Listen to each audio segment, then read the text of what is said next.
A crisis has arisen.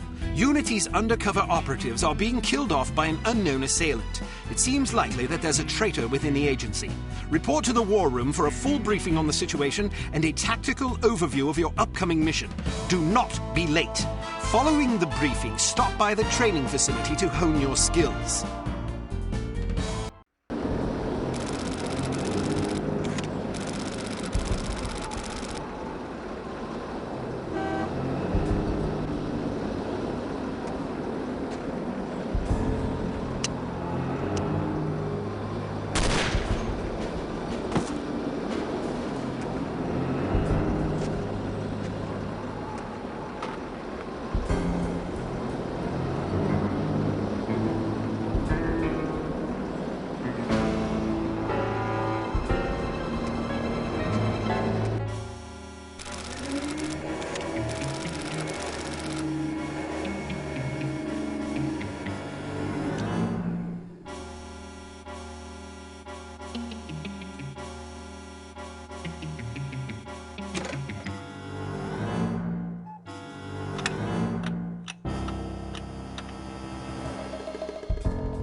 Hello. Bruno, how's France? Did you collect any new bullet holes? I know how you love to be shot at. I'm teasing. I'm glad you're not damaged. Did you at least encounter an exotic temptress or two? Really? What was her name? What do you mean you don't remember? That's horrible. Of course, I'm famished. Are you buying? Then it's a date. Let's say Maximilian's in half an hour. Ciao.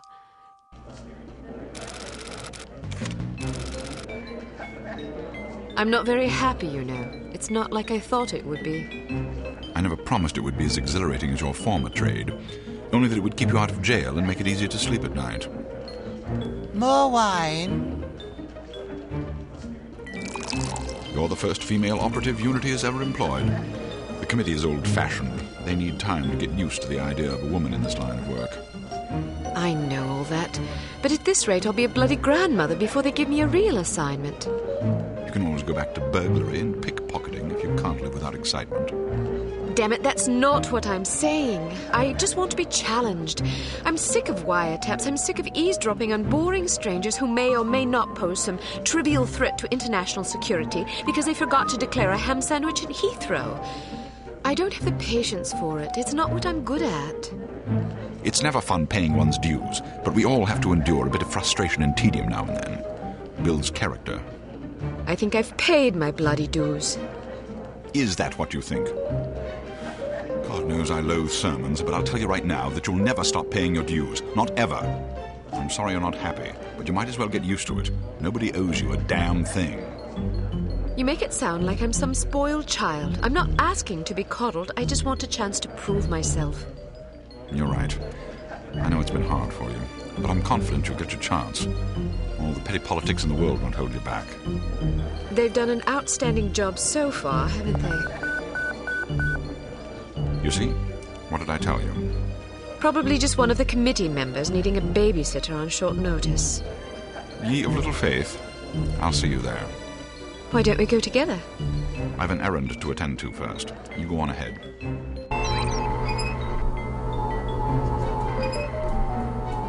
Good afternoon, Miss Archer. They're expecting you in the briefing room.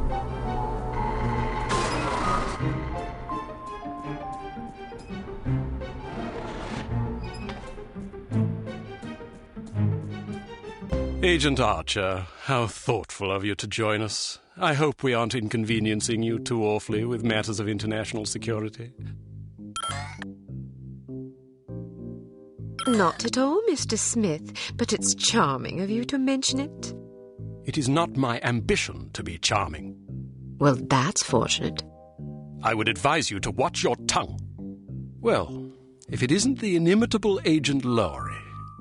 Sorry I'm late, Smithy. You're looking dapper today. Spare me the disingenuous flattery, old boy. It doesn't suit you. I was being sincere. It was the one polite thing I could think to say. You're still upset with me, aren't you? I assure you I have nothing against you personally. You've served us well for many years, but perhaps too many. I firmly believe it is in Unity's best interest that you retire from field operations, and I will continue to campaign to that end until you accept an administrative position. I'm not upset with you, Smithy. I just don't like you. I do understand your concern, but just because you're too old for the field doesn't mean that I am. Until I'm declared unfit for duty, I will continue to prove it. I retired voluntarily. Of course you did. Perhaps we should dispense with the pleasantries and get down to brass tacks. Fine. Lights, please. We lost another agent this afternoon, bringing the total to 7 operatives in 10 days. It is our firm belief that someone is systematically eliminating our undercover agents, which leads us to believe that the clandestine operations section has been compromised. It seems we have a traitor in our midst. Do you suspect anyone? We suspect everyone. 7 operatives. That's over half the active list. Why weren't we informed sooner? You're being informed now. This situation has unfolded rather abruptly. The assassin left a lily, a regal finale to be precise, on or near the corpse of each victim. Mean anything to either of you? Volkov. Who? Dmitry Volkov. The regal finale is his calling card. The name's familiar. What do we know about him? He's a right bastard. Anything more specific? Just what's in his file. Born in Kamchatka in 1921. Distinguished himself as an academic prodigy and master chess player by the age of 8, by which time he'd also earned notoriety for refining various torture techniques on neighbors' pets. It seems he joined the NKVD in 1937 and served as some sort of disciplinarian in a gulag near Kiev. His whereabouts during the war are unknown except for a brief mention in 1943 when he was spotted by an OSS officer at Leningrad interrogating prisoners of war who would later disappear without a trace. Ah, yes, I remember this fellow. We've had dealings with him before. Sometime after the war, he emerged again, this time in the employ of Smersh. He's personally credited with well over 1,000 executions, spies and Soviet dissidents for the most part. In 1961, a failed assassination attempt left him without an eye. He was shot in the face at close range by one of our finest agents. You flatter me, but I shouldn't have missed.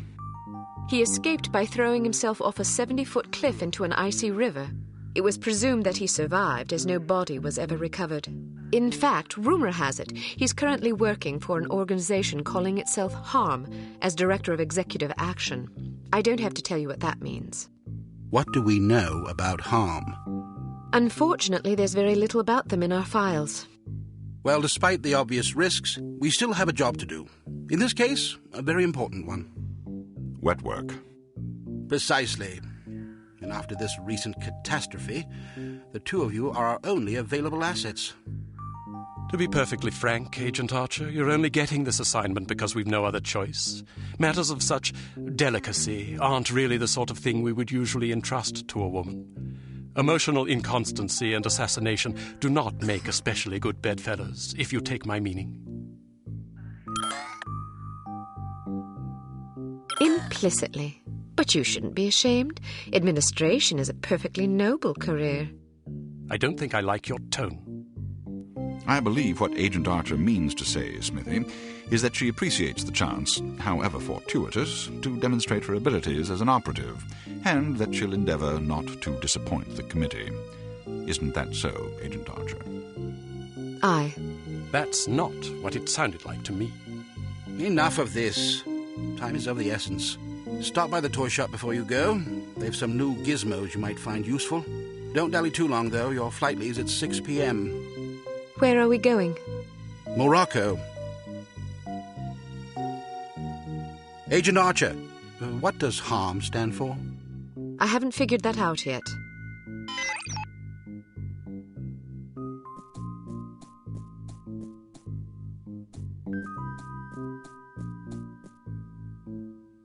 We strongly advise that you go through the training course before embarking on your first mission. There are many nuances and features you may overlook otherwise. If you prefer to skip training, just head to the exit. Welcome to Basic Field Tactics. This course comprises several areas, each with its own lesson. You must complete each lesson in order to proceed. Now step up to the active station designated by the flashing light. Your crosshair will change to indicate an item that can be activated. All right, now open the door to the next. Bystanders will often speak to you if you activate them. Sometimes they will share useful information. Sometimes they just want to chat. Be sure to conceal any obvious weapon or they'll be too distressed to talk. Try activating Leon. Well done. All right, now open the door to the next area. If you want to skip a cutscene, simply press the space bar. Congratulations! You've completed the Basic Field Tactics course. You should now continue to the Advanced Field Tactics area, where you will receive specific instruction for your upcoming mission. Note that new simulations will be prepared for you before each mission. Welcome to Advanced Field Tactics. Keep an eye out for ammunition boxes. Each can contain various ammunition types. Once the box is empty, it will disappear. You won't have the opportunity to heal while on a mission, so you'll need to rely on body armor to protect yourself from damage. Be warned that certain types of damage will ignore armor completely, though, such as that sustained from falling or running out of oxygen. All right, now open the door to the next area. While on a mission, always keep an eye out for miscellaneous intelligence items that might be of benefit to us. Here are some of the items you should look for. The more you recover, the better your mission rating will be. Pick up these intelligence items to proceed.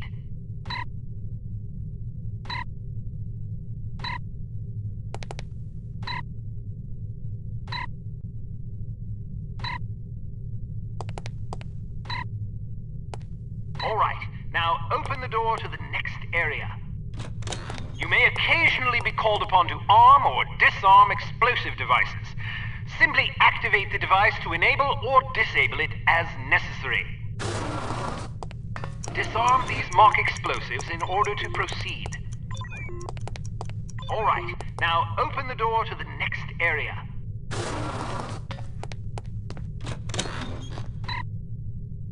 It's often advisable to move as quietly as possible to avoid detection. The faster you move, the louder your footsteps will be. It is therefore advisable to walk or move in a crouch when you're trying to be discreet.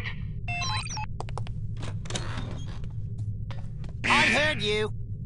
Step behind the yellow line to reset the simulation. Well done. The volume of your footsteps can be modified by the material upon which you're moving. Be careful of tile, metal, and other hard surfaces. Whenever possible, favor carpet or turf. All right, now open the door to the next area.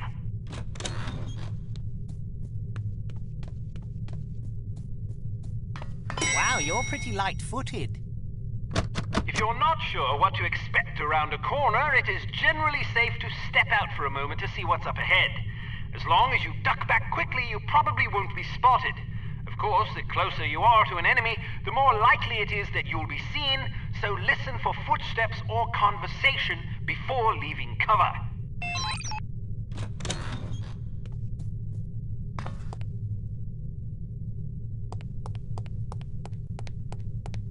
Excellent.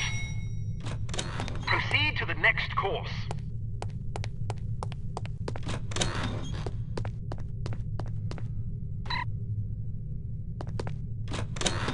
Use your flashlight to find your way to the door.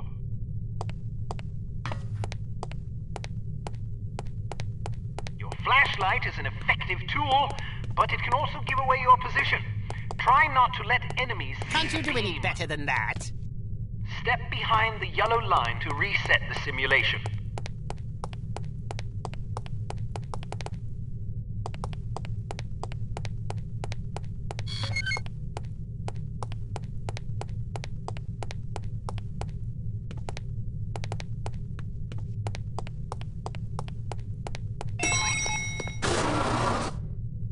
So, do you think the CT-180 will get a decent field rating? I wouldn't get my hopes up if I were you. Have you seen the commission form for that thing? They want everything that the TR-60 and TR-61 can do, all in one device. But, hand me that atomic retroscopic analyzer thingy, will you?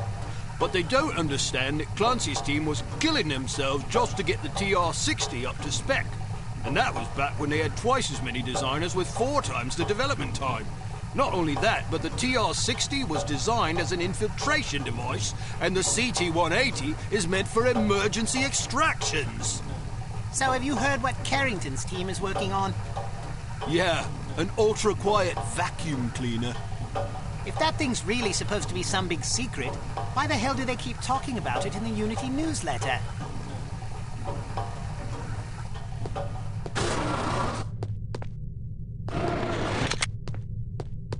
Hello, Cate.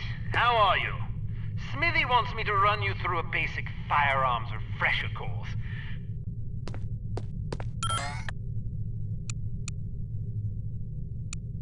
The Shepherd Arms P38 9mm pistol is a rugged little automatic that was favored by Allied commandos during World War II. It features a 10-round magazine and can be fitted with a silencer.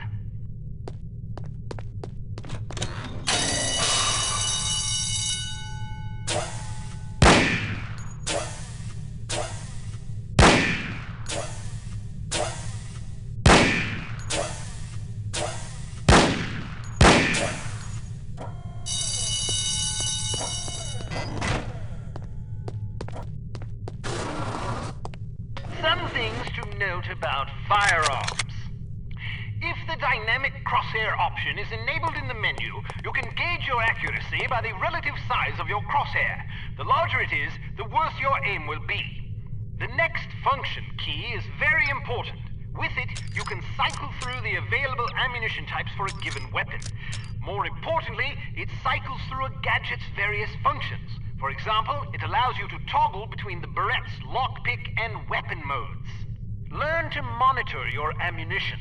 Reload your weapon between firefights to make sure you don't run empty at inopportune moments.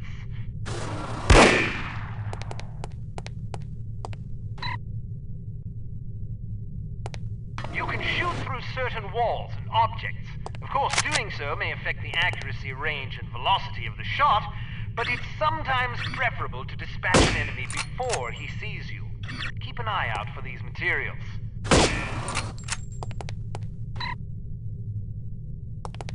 Be careful not to injure civilians. If you kill an innocent bystander, you will fail your mission.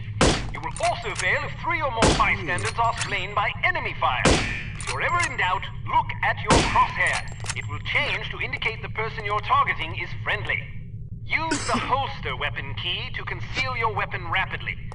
If your weapon is already holstered, hitting this key will draw the last weapon you had out.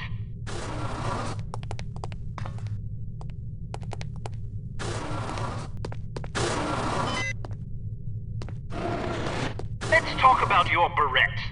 In its default mode, it can be used as a lockpick, ideal for bypassing certain keyed padlocks. Of course, the more complicated the mechanism, the longer it will take to pick. Note that the barrette only works on padlocks with keyholes.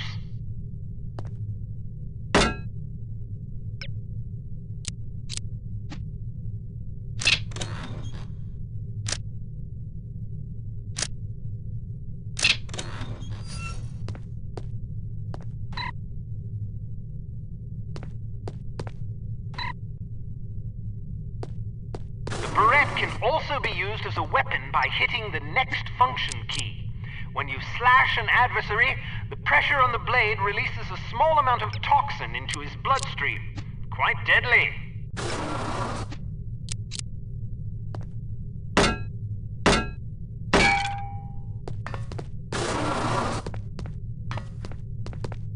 A spare bit of change can come in very handy when you need to distract someone.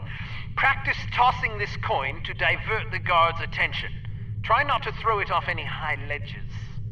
Hello?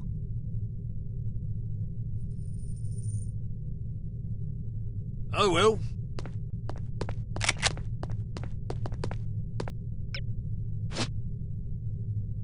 Hello? A Strange, I really judicious thought I agent heard doesn't something, but... leave corpses lying about, as they tend to arouse suspicion. Judging by your slight frame, you won't have much luck hauling bodies away, so we've come up with this special body-removing powder just for you. Sprinkle a bit of it on dead tissue, and voila! The cadaver will vaporize almost instantly.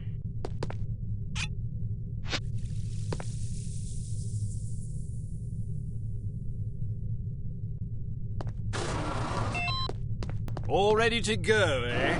Well, have a safe mission and come back in one piece. Intelligence has discovered that the American ambassador to West Germany, Maurice Monroe, is marked for execution by an organization calling itself HARM, or HARM. The assassination attempt is expected to come on the last day of Monroe's upcoming holiday in Morocco as he is leaving his hotel. There will likely be multiple assailants. It is imperative that Monroe survive the attack. Be warned, though, that the ambassador is extremely nearsighted and almost deaf, so you won't be able to rely on him to realize that he's in danger. You will be positioned in a residential building across the street from the hotel. Your job is to pick off the assassins before they liquidate Monroe. So, are you enjoying yourself yet? Immensely. Sure you're not bored? I've waited nearly 4 years for this chance. I think I can endure another half hour. Good girl. You're growing up. What do you make of all that talk of a traitor? It wouldn't be the first time we've had leaky plumbing. Still, it's disquieting to say the least. It's happened before? Once.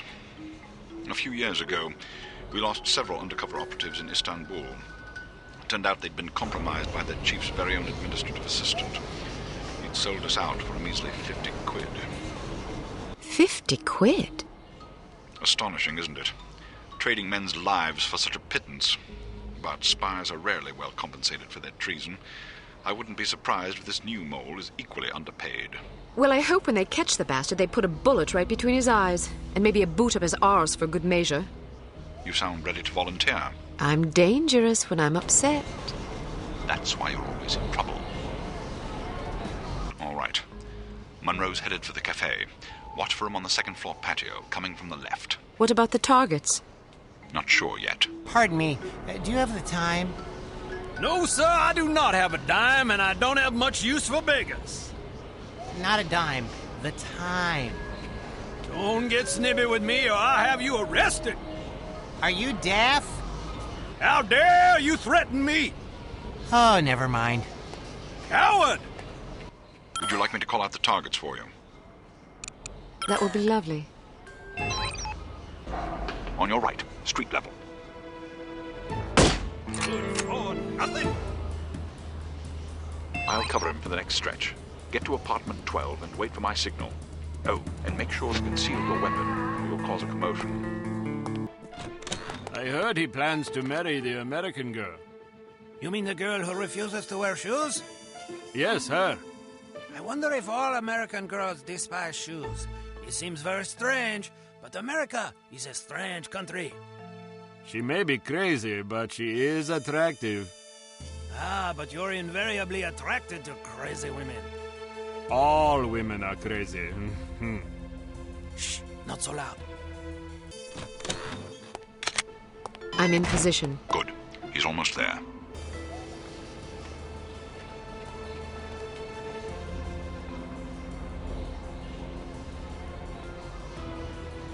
You just lost yourself a customer! This guy is too much. I'd better find it Second-story quickly window, before the far thieves right. swoop in like vultures. Excellent shooting. You don't have to tell me that. I was standing right here. A little humility might suit you. I'm teasing. We make a pretty good team. Damn, they must have spotted you. There's a group of thugs heading your way. How many? Looks like 6 of them. Can you handle it? Of course I can. I'll meet you at the hotel in an hour. All right. Take care of yourself. First, I'm going to take care of some evildoers.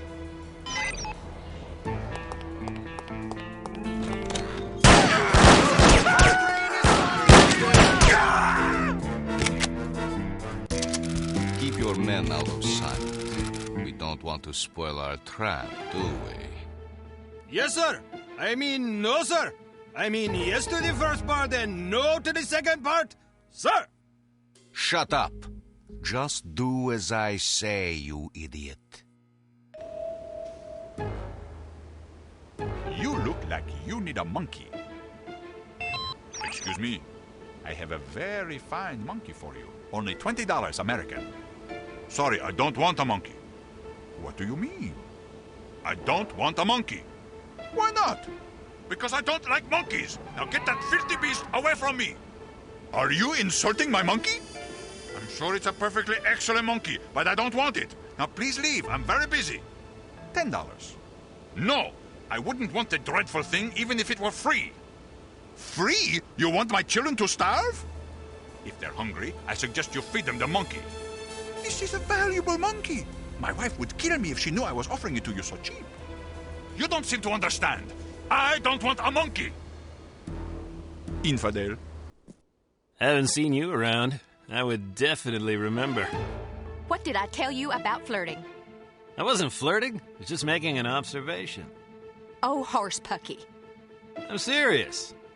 Come on, honey. You're the only flower in my garden. I'm not falling for that. You're sleeping on the floor tonight. What? Why? I'm not speaking to you. Ah, come on. Don't start that again. I'm not listening to you. Fine. Have it your way. A little silence might be refreshing. You didn't see the photograph on the bulletin board? What photograph? Mon Dieu. Sorry, nobody told me. Mr. Volkov was very specific at the meeting this morning. He said, be sure to study the photograph on the bulletin board. If you fail to recognize her, I'll assume something is wrong with your eyes and remove them for you. I missed the meeting. I had to drop my daughter at school. I don't want him to scoop out my eyes. I have no sympathy for you. You knew this was an important mission. You should have made other arrangements for your daughter. Can you describe the girl for me? What color is her hair? Why should I tell you? It would serve you right to have your eyes gouged out with a rusty spoon. You need to learn to prioritize. Please, I beg you. Is she young or old? How does she dress? She's 50 years old and wears a suit of armor. I don't believe you. She just turned 14 and she runs around in a bath towel. Curse you! May all your sons marry camels! If you must curse someone, curse yourself. There are a lot of people who would kill to have this job. You should take your work more seriously. Please, just tell me what color her eyes are. Blue? I'd kill every woman with blue eyes that I see. Brown? Green? I have to get back to my post. See you later. If you have eyes. Ah! Any sign of her yet? Nope. Damn, I gotta pee. Well, go then. What if she shows up while I'm in the restroom? Good point. Can you hold it? I guess so. Those goons in the hall act like they've never seen a woman before. Which goons did you mean? The creepy-looking guys in front of the conference room. They must have been too late to get into the seminar. Can I ask a favor of you? What kind of favor? I don't want to be hassled by those guys. Would you be a dear and distract them for me? No problem. I like the attention anyway.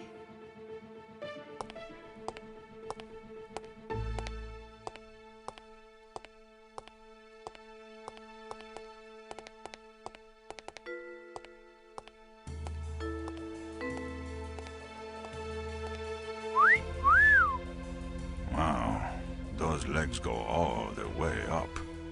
Buzz off, boys. I don't waste my time with libertines. Really? Why not? Look at you. You're crass and immature. That's not true. I'm just honest. Any man who could look upon you without being moved to lust is only half a man. Or maybe only a third. It's hard to say. I agree. Well, there are socially acceptable ways of expressing desire. Wolf whistles and lascivious comments aren't among them. What do you recommend? You might try compliments. I don't know, something like, "My, you look lovely," or "You have such pretty eyes." A warm, friendly smile is always good. Okay, let's pretend you're just walking by for the first time. Sure. All right, here I go.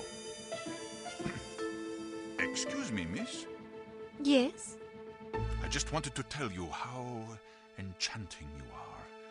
If it were within my power, I would reach up to the heavens and pluck the finest star from the firmament as a gift for you.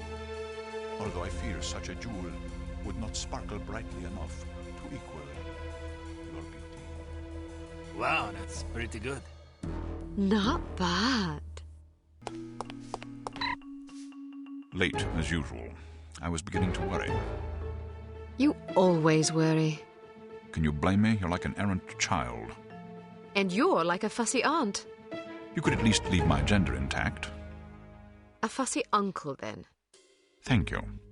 I'm having fun. I can see that. But don't get reckless. We're not out of danger yet. I know, this place is crawling with thugs. Damn! How did they find us? We've been betrayed. It's the only explanation. Are you sure you weren't followed? Yes, positive. If they know about the hotel, they'll probably be waiting for us at the coast. We'll have to risk it. If we aren't aboard the Abigail when she sails, we'll have to get out of Morocco on our own. Or you could stay here. Permanently. Volkov! Get down, this girl!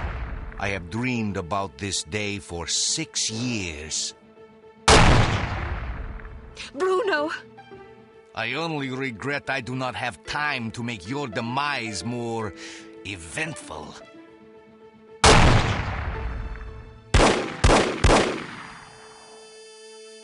After him. This is all my fault. If you hadn't been worrying about me, he never would have got the drop on you. Silly girl. Worrying about you is all I have left. Don't say that. I've always had plenty to die for. You've given me something to live for. Then live. In your memory, perhaps. Bruno! The girl's in the lobby. Kill her. But why didn't you kill her, Mr. Volkov? I meant to, but my hunger for revenge distracted me. Let that be a lesson not to be ruled by your emotions. Excellent advice, sir. Well, I'll go shoot her now. Make sure there are no witnesses. You mean we should kill everybody? First, kill everybody. Then destroy the hotel. Let our enemies search the rubble for answers. They shall find none. Get it!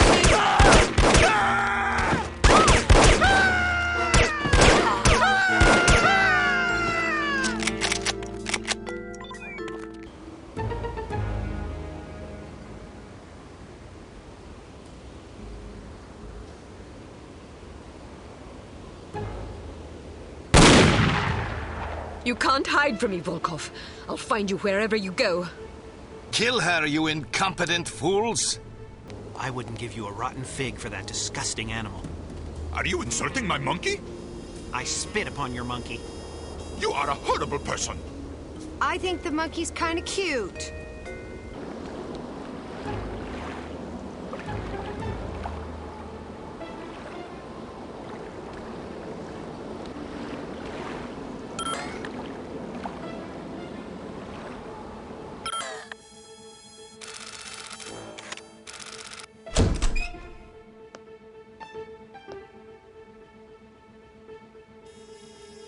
Huh? Who are you? Good afternoon. You're wasting your time. I won't talk. I have been trained to resist all forms of torture. We'll see about that. Do your worst. I'm going to ask you nicely. Where can I find Volkov? Nice try, but I'll tell you nothing. I'll ask again. Where can I find Volkov? And I'll say again, nice try, but I'll tell you nothing. I'll ask you one last time. Where can I find Volkov? What kind of two-dimensional halfwit do you take me for? You think I'll tell you something just because you asked me 3 times? I have a master's degree in economics from Princeton University. I'm not some idiot, you know. You don't even know where he is, do you? Yes, I do. What was I thinking? Why would Dmitri Volkov tell a lackey like you where he was going? Dmitri and I are very close. Very close. Mm-hmm. And I don't appreciate being called a lackey. I work very hard. It's not easy being a criminal, you know. There's a great deal of pressure. Goodbye. Wait, don't go. I don't know where Volkov is, but I do have something you may be interested in. It should only take about 15 minutes to get to the airport. You'd like that, wouldn't you? Excuse me? Not on your life, you scoundrel! I'm an American citizen! We have morals in America! I don't understand what you're talking about. This is unbearable! Pull over this instant! I'd rather walk to the airport than listen to this filth! I thought this was supposed to be a civilized country.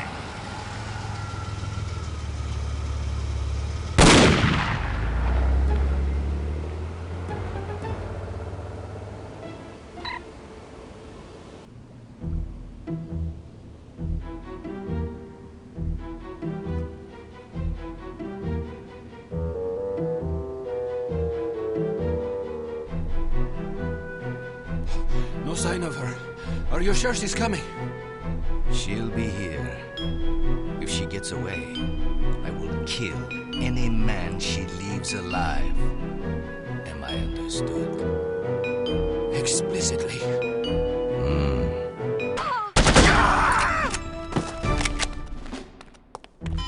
No, please.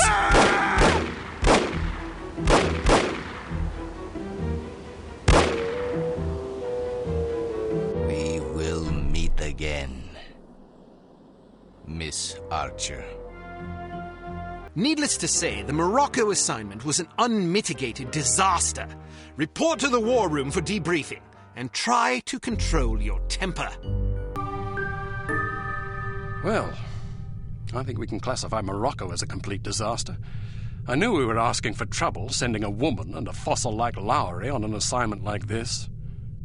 Let's not rush to judgment, shall we? Rush to judgment? I think the facts speak plainly enough. Ambassador Monroe is dead, and we lost another operative, albeit one who should have been put out to pasture long ago. And all we have to show for it are a belligerent, overeducated captive who knows nothing of use, and Ms. Archer here, who has demonstrated an alarming lack of competence in the field.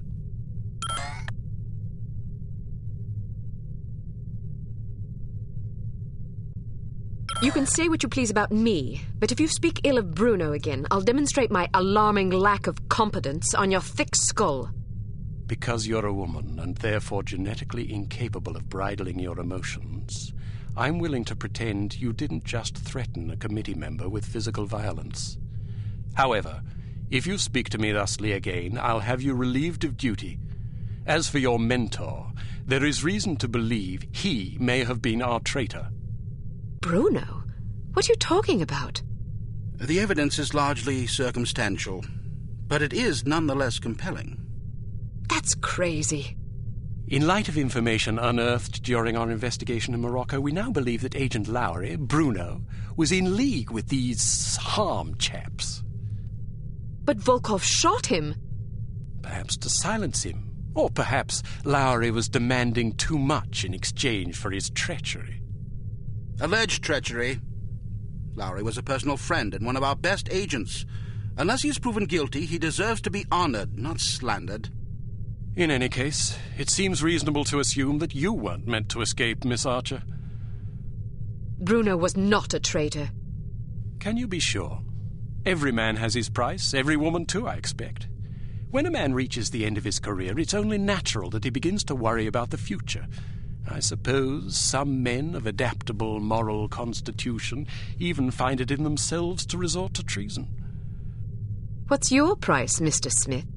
What are you insinuating? Merely that if Bruno were capable of treason, then so are we all. Enough! It is neither our prerogative nor our intent to judge Agent Lowry at this juncture. We will continue our investigation until we discover the truth. In the meantime, Archer, we must call upon you for another assignment. Although we call upon you reluctantly, I assure you. We've been contacted by an East German biophysicist named Dr. Otto Schenker, who wishes to defect to the West with our assistance. We know that Dr. Schenker is working on a secret Soviet weapons program, although the precise nature of his research remains a mystery to us. He has promised detailed information on the program in exchange for his freedom. It hardly seems necessary to underscore the great importance of this mission. We've had a devil of a time recruiting reliable spies in Berlin. It seems the Stasi have ears to every keyhole in East Germany. Which is why we're taking extra precautions. What sort of extra precautions? It's what we call a domino effect exchange.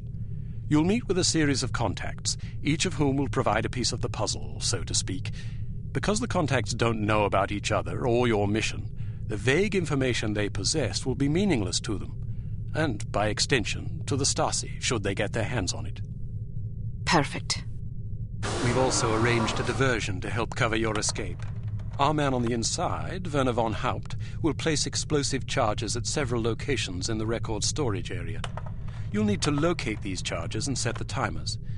We also require that you infiltrate the main library and photograph certain sensitive documents pertaining to Dr. Schenker's research, in case he's not as forthcoming as he's promised to be. Von Haupt will present you with a disguise that should get you inside the test facility where Dr. Schenker will be working. Locate the doctor and get him out. Keep in mind that if this mission should succeed, we will have struck a mighty blow to the Soviets. We're counting on you, Archer. I won't let you down. Well, you can hardly botch this job as badly as Morocco. You might want to stop by the training facility and test out the new gadgets the toy makers have prepared for you.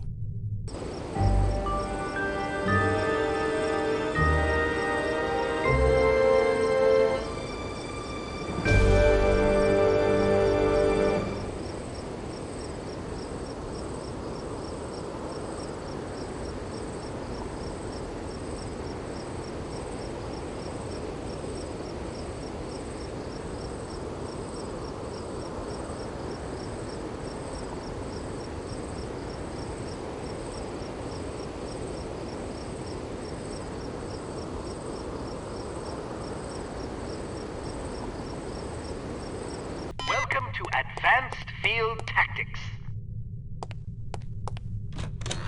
What appears to be a stylish pair of women's sunglasses is actually a multiple exposure spy camera with an adjustable zoom. Simply put them on, orient the viewfinder, and snap a shot. Remember that you can zoom in for a closer look at a distant target. Take a picture of this intelligence item with your sunglasses. All right, now open the door to the next area. Unfortunately, this cigarette lighter is just an ordinary run-of-the-mill cigarette lighter. Still, it can be useful for providing light, starting fires, or lighting cigarettes. Use your cigarette lighter to light this piece of paper on fire.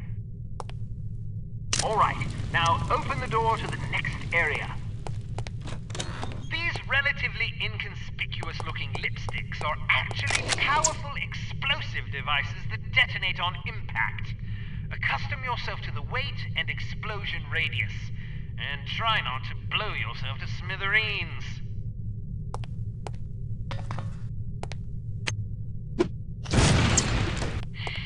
There are several important things to know about security cameras.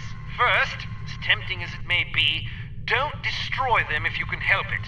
Whoever is monitoring the security system is likely to send someone to investigate or even sound an alarm if any of the cameras goes out. Instead, try to avoid them altogether. If the light on a camera starts flashing, it means you've been detected and the camera is attempting to focus on you. Duck out of sight before you're identified as a threat. If you're close enough to the camera, you'll actually hear it focusing. Listen for it to resume scanning before stepping back into view. Finally, make sure not to leave any bodies lying in view of a camera. That's just as bad as being spotted. All right, now open the door to the next area.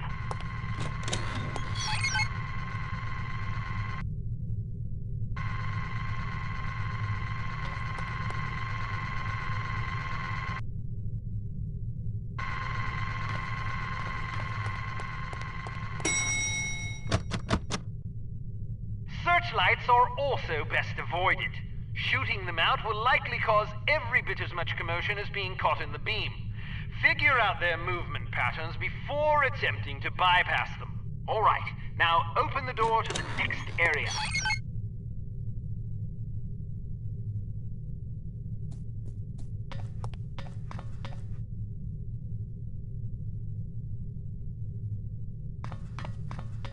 Excellent.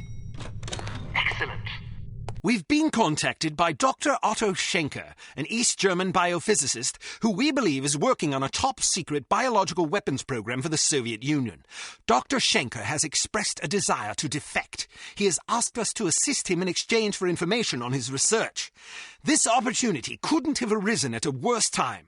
After that embarrassment in Morocco, you're hardly our first choice to handle this affair, but all our other surviving operatives are tied up on equally critical assignments. If we want a chance at Schenker, it has to be now, and it has to be you, on your own.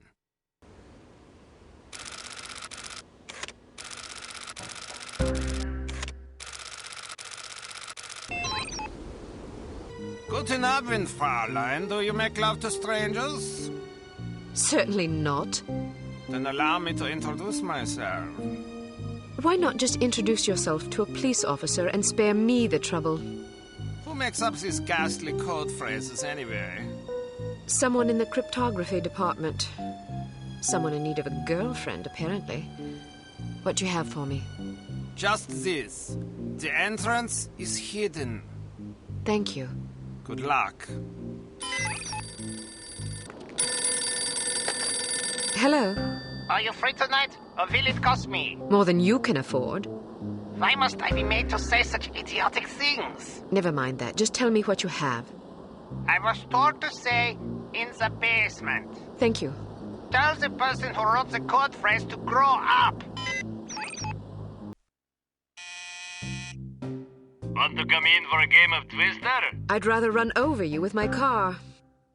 These code phrases have a somewhat confessional tone to them, don't you think? Yeah, now that you mention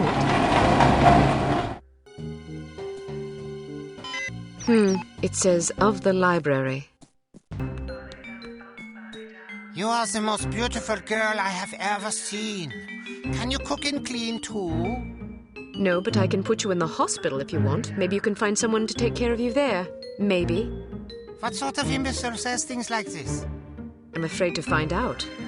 By the way, I am supposed to tell you this. Behind the shelf. Thanks. Please don't think that I enjoyed saying those things to you. Even though the words were not mine, I am so disgusted with myself that I must return home and wash myself with soap. Don't worry about it. You are a kind young woman. I wish you luck. The entrance is hidden in the basement of the library behind the shelf. What are you doing here? I found this money on the ground outside. I thought it might be yours. Ausgezeichnet. Go quickly. Do not get caught.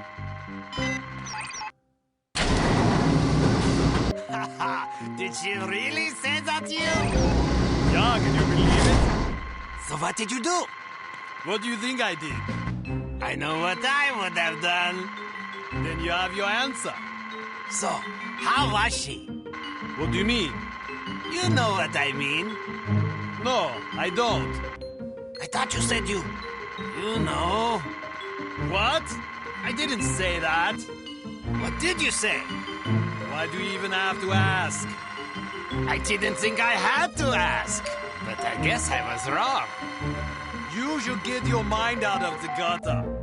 Geht zum Teufel! Did you hear what happened to Dieter? No, what? He took his mistress out to dinner the other night and his wife's sister walked in. Mein Gott in Himmel! That's not the worst part. Of course there was a scene. Of course. So he takes his girlfriend home and they have a horrible argument about it. She wants him to leave his wife. Predictable. Anyway, they split up. Poor Dieter. It gets worse. I'm not sure I want to hear. So he comes home expecting another fight. But the house is dark, so he thinks nobody's home. His wife already left? That's what he thought. But when he gets inside, he hears something. Oh, no. Exactly. His wife is in the bedroom with her lover. So what happened? Lots of shouting, mostly. In the end, his wife left with her lover. She hasn't been back since. What about his girlfriend? She's still not speaking to him. Poor bastard. He should have been more discreet. Care for a light?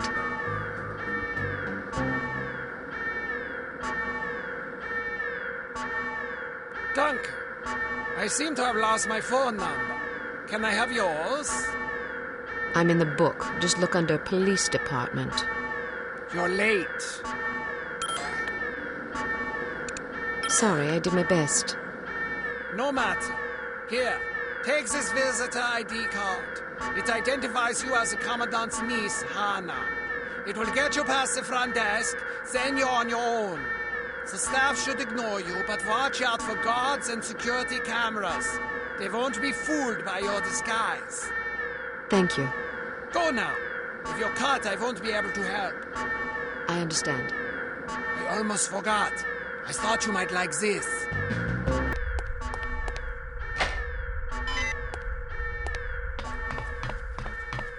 This isn't going to be easy. Fortunately.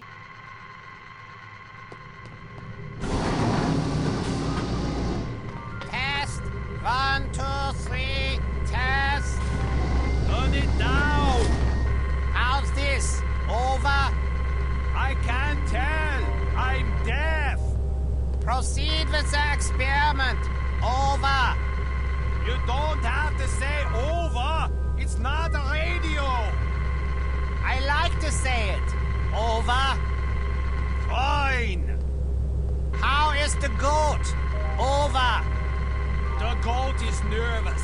How do you think the goat is? You don't have to shout. Over. Can you come down here for a second? Why? Over. I have to tell you something. I don't trust you. I think you're planning to hurt me. Over. I'm not going to hurt you. I just want to tell you a secret. What kind of secret? Over. A good one. About Bettina. Something she said about you. I don't believe you. Over. Suit yourself. What did she say? Over. If you want to know, you have to come down here. You must be Dr. Schenker. Who are you? We'll have time for introductions later. Our first priority is to get out of here. They sent a woman to liberate me? Mein Gott in Himmel. You can lodge a formal complaint the minute we set foot on Western soil. In the meantime, can we go? This was not part of the arrangement. She is here! Excuse me for a moment, Doctor.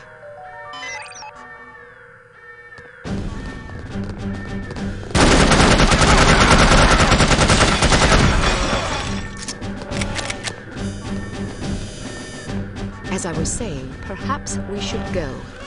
It seems I have no choice. Ein Moment, bitte, my wife.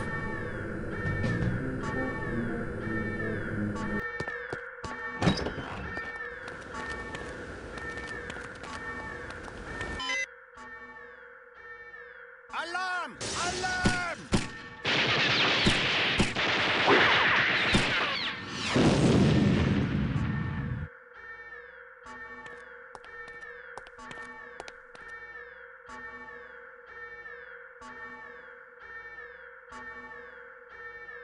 Good girl.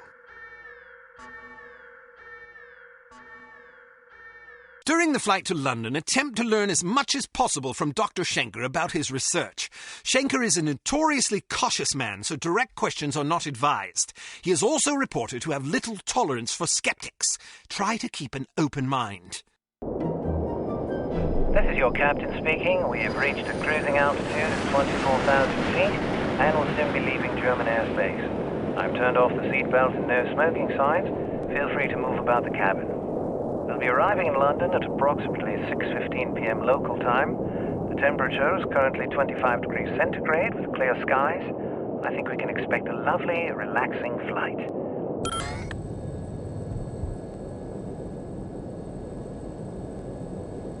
What about your wife? Will she be joining you in England? Sie ist tot. For 2 Jahre. Pardon me, I must get used to speaking English. My wife died 2 years ago. My condolences, Doctor. I wasn't aware. There's no mention of her demise in our files. It was not made public. There was an accident at the laboratory during an experiment. She was killed. You are familiar with my line of research? No, but it must be fascinating. Quite so. I was the head of the Biological Explosives Research Team. Biological explosives? Sounds rather outlandish, frankly. Perhaps, but also very real and very dangerous. Imagine an undetectable chemical reagent which can be injected into a living host. The reagent causes a reaction in the organism that culminates in a massive explosion that feeds on organic material. In other words, the effective range of the weapon is dictated by the amount of catalyst in the reagent and the population density at ground zero. In a city, the death toll could be tens of thousands. The speed of the reaction can be controlled with great accuracy by the chemical composition of the reagent. Human time bombs. Quite so. How is such a thing possible? I spent many years trying to answer that very question. Perhaps you'd care to read an article I've been preparing on the subject. It's rather fundamental, but it will give you a foundation for understanding the larger issues. I'm deeply honored. Don't mention it. I feel it is my duty to reward open-mindedness and imagination whenever the opportunity arises. You would make a fine pupil. By the way, I never thanked you. I'm sorry I doubted your competence. Apology accepted.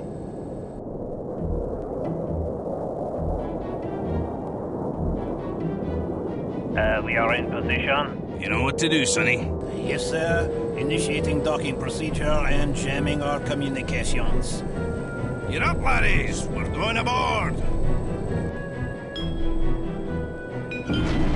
Was ist los? I'm not sure. Stay here while I investigate. Keep this door locked. So much for a lovely, relaxing flight. Sleep tight, lassie. You're not going to kill her? What if she wakes up? Now look here, you. I'm not going to butcher a fellow countryman without a specific grudge. If she wakes up, she can fend for herself. If she dies, then she ain't really a Scot, so I won't feel bad. Now, go get that doctor fella and do a final sweep. Take anything that looks important. Papers, files, whiskey, whatever. Yes, sir. Something's not right. All right, let's go. But some of our men are still aboard. Listen to you crying like a wee girl. They'll have to make do, won't they?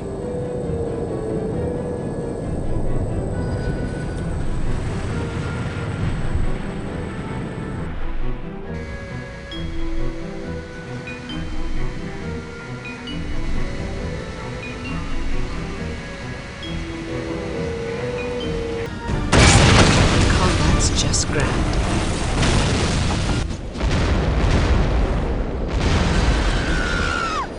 Well, that's unexpected. Make sure she doesn't land on her feet.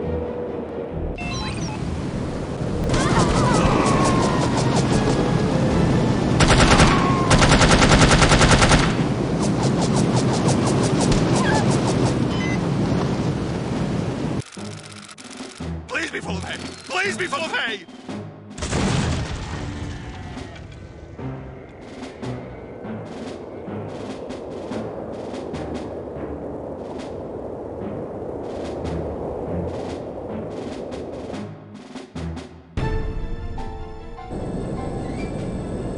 She's a credit to her people.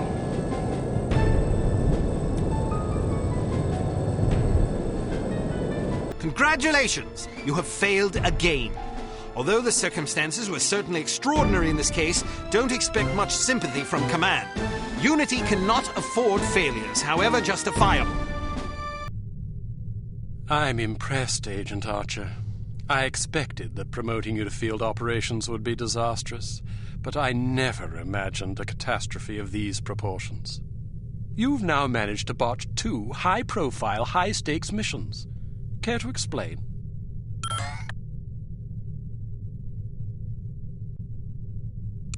If you can master your animosity enough to address me in a civil tone, I'll attempt to explain in terms you might understand exactly how I believe we've arrived at this impasse, sir. Your inadequacy is matched only by your impertinence. If you find my manners offensive, I suggest you find a line of work more suited to your delicate nature. Gardening, for example, or perhaps motherhood. This is getting us nowhere. Neither is she. I plan to submit a formal request to review her record for dismissal. You'll do nothing of the sort. Even if we had the luxury of discharging one of our last remaining operatives, which we don't, there are proper channels to consider. No agent of Unity has ever been relieved of duties without a formal, thorough inquest. Personally, while I admit that I'm concerned about the results we've seen thus far, I'm not convinced that Agent Archer is entirely to blame. Until I am convinced, we'll continue with our current plan of action. Thank you, sir. Don't thank me yet. It's quite probable that things will get worse before they get better. I don't see how that's possible. Did you get a look at your assailant? Aye, that I did. Did you recognize him? Sergeant Magnus Armstrong, born in Glasgow, Scotland, 1925. Frequently in trouble as a lad due to a penchant for fighting. By all accounts, he was a good-natured, likable young man. Never bullied anybody, only picked fights with boys that were game for a brawl. Got kicked out of several schools before his parents finally stuck him in a military academy. During the war, he served as a sapper in France and Germany, everything from mine removal to demolitions and sabotage. Earned himself quite a reputation for his reckless antics. The most popular legend had to do with a bridge he allegedly crippled with nothing but a shovel and a hand grenade. A German supply train did the rest. When it reached the weakened section of the bridge, the whole structure came crashing down. It's a shame this chap ended up on the wrong side of the law. To the best of our knowledge, he's never been involved in anything this big before. Most of his arrests since returning from the war have been related to public brawling. Any theories on why he didn't simply shoot you when he had the chance? I'll be sure to ask him when I bring him in. That's assuming you get the opportunity. She just might. We may have a lead. This morning, West German custom officials in Hamburg discovered several suspicious-looking chemical containers aboard a Finnish cargo freighter.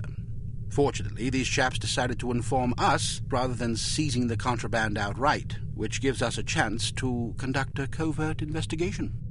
You believe this is the link to Dr. Schenker? It could well be. If so, given the specific chemicals found aboard the freighter, it's a fairly safe bet the kidnappers are not only aware of Dr. Schenker's research, but also determined to capitalize upon it. If our theories are correct, the kidnappers are in Hamburg or will be arriving shortly. A good spy could find them. Fortunately, we're sending a good spy on this mission. You'll be working with him. A new partner? More like a supervisor. An American named Thomas Goodman. Perhaps you've heard of him. Aye, but I thought he was killed in Amsterdam. Really? He's a resourceful chap, though. Made a daring escape on a stolen bicycle with half the Dutch police force in hot pursuit and KGB agents waiting in ambush round every corner. Smashing story. I'm sure he'll recount it if you ask him. At any rate, you're to rendezvous with him in Germany and see what the two of you can dig up. You'll take your orders directly from him during this mission. Thank God. Very good, sir. Thank you. Agent Archer? Yes, sir? What was it like falling out of that plane? I promise to tell you about it sometime. I tell you she's a liability. Perhaps, but I'm not convinced yet. What will it take to convince you? How many more catastrophes must we suffer through? Because keeping her on the active list will lead to further disasters. Of that, I'm certain. Yes, I can see that you are. Our purpose is to preserve freedom, to protect innocent lives, to combat evil wherever it manifests. We can't afford to tolerate anything that stands in the way of that goal. The girl may be spirited, but she's virtually incompetent. I admire your sense of duty, but I question your judgment. I can't say that at my prime I would have performed any better than she under the circumstances. You're assuming her reports are entirely genuine. Personally, I wouldn't be at all surprised to learn that she'd coloured the facts. The bloody things read like adventure novels. So now you're indicting her credibility? Does that seem unreasonable? The girl was a thief, for goodness sakes. A little skepticism seems prudent. I'll take it under advisement. Look, it's not too late to pull her off the assignment. I've read the American's file. He's perfectly capable of handling an operation like this on his own. Probably so, but I have the strangest feeling a woman's touch is exactly what we need on this one. I can't argue with you when you're like this. No, you can't. I hope you realize you're letting yourself be ruled by intuition. Reason tends to make a far more reliable counselor. You might ruminate on that adage yourself. Welcome to Advanced Field Tactics. Here's a perfume that'll really knock 'em out. Literally. It sprays a cloud of vapor that contains a potent sedative capable of knocking out a horse, let alone an adult human. Just be careful not to wander into the cloud yourself, or who knows where, or even if, you'll wake up. Why don't you try it out on Leon here? He's been up for 32 hours straight working on a new prototype. The rest might do him some good.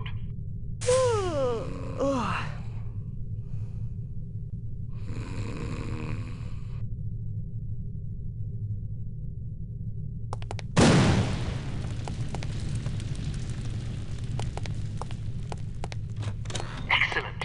Proceed to Hamburg, West Germany, and rendezvous with Thomas Goodman, an operative from Unity's American branch.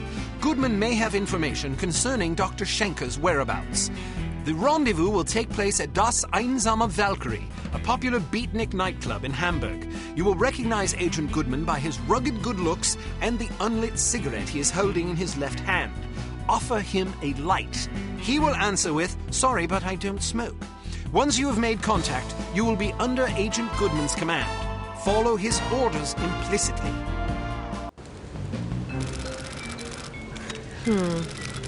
How am I going to get in there? I demand to be let in. I'm sorry, that's impossible. But my girlfriend is inside. I understand that, but they can't let you in. Can I at least go find her? Sadly, no. Why not? Because the club is full. Nobody else is allowed. Well, can you go find her for me? I must stay here. Then can you send someone to find her? Everyone is busy. You will just have to wait. I want to speak to someone in charge. As I said, everyone is busy. If you come back tomorrow after 10 a.m., perhaps you can speak with someone then. But my girlfriend is in there now. Perhaps you should have come together. Then you would not be in this situation, and I would not have to listen to you shouting at me. I'm just getting warmed up. It's not my fault that you're out here and she is in there. It is your fault. She is your girlfriend. You should have known better than to ask her to wait for you inside a club that is known to fill up every single night. Can I please just go and find her? I said no, and I meant it. Now go away or I will call the police. Schweinhund. Scheißkopf. Is it always as crowded? Yeah, the place fills up every night. People come for the music. Do you think they'll let us in? I doubt it. I have to get in there. Really? Well, let me help you. I'll distract the bouncer so you can climb in through that window. Watch out for the camera, though. Thanks. My pleasure. Have fun. Hello, big boy. Well, hello there. It sure is crowded tonight. It usually is. This place is very popular. You must meet a lot of pretty girls. Yes, but rarely do I meet enchanting ones. You're teasing. I do not tease. Promises, promises. I get off in an hour. Then so do I. Your place or mine? Let's start at your place and see where we end up. I like your style. See you soon. I'll count every minute.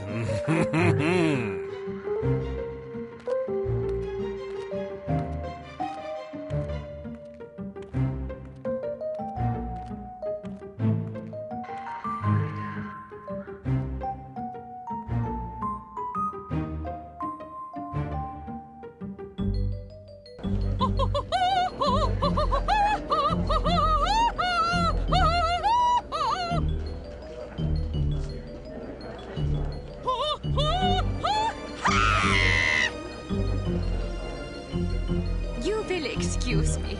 This is all I have time for this evening. Thank you, thank you. Perhaps I will sing for you later.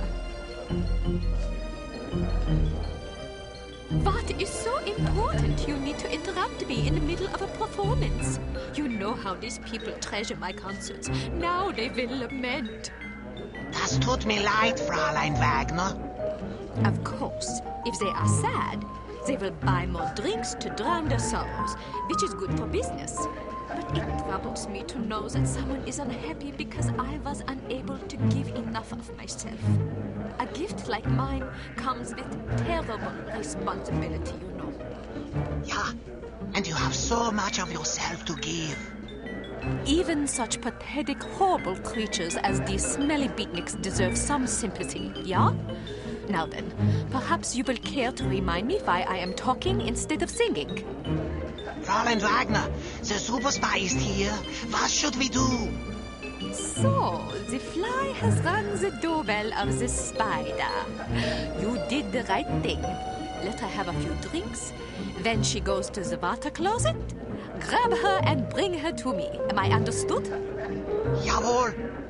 Good. Watch her closely. She is not to leave under any circumstances. It will be done as you have asked. If you succeed, perhaps I will be convinced to sing for you. Would you like that? Very much so, Fräulein Wagner. It would be a great honor. Then make me happy. When I am happy, I sing like a nightingale in springtime. Perhaps it's just me, but I thought the music was terrible. How can you say that?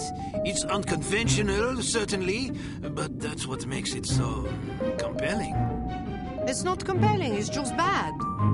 Well, what do you know about music anyway?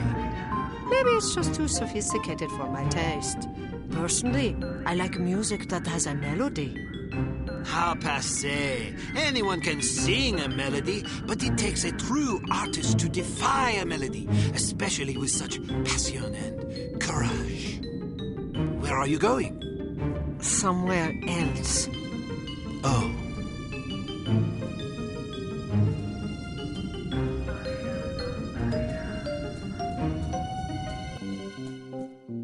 Would you care for a light?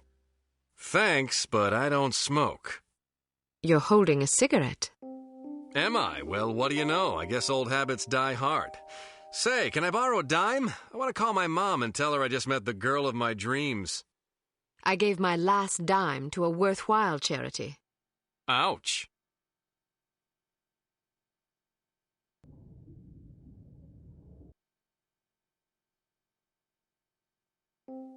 I wasn't expecting a woman. You weren't briefed? They just said meet Agent Archer at 8 p.m. Well, I'm Agent Archer. So I gathered. Didn't the code phrase tip you off? I thought it was a little unusual, but I figured, hey, it's Europe. Things are different over here.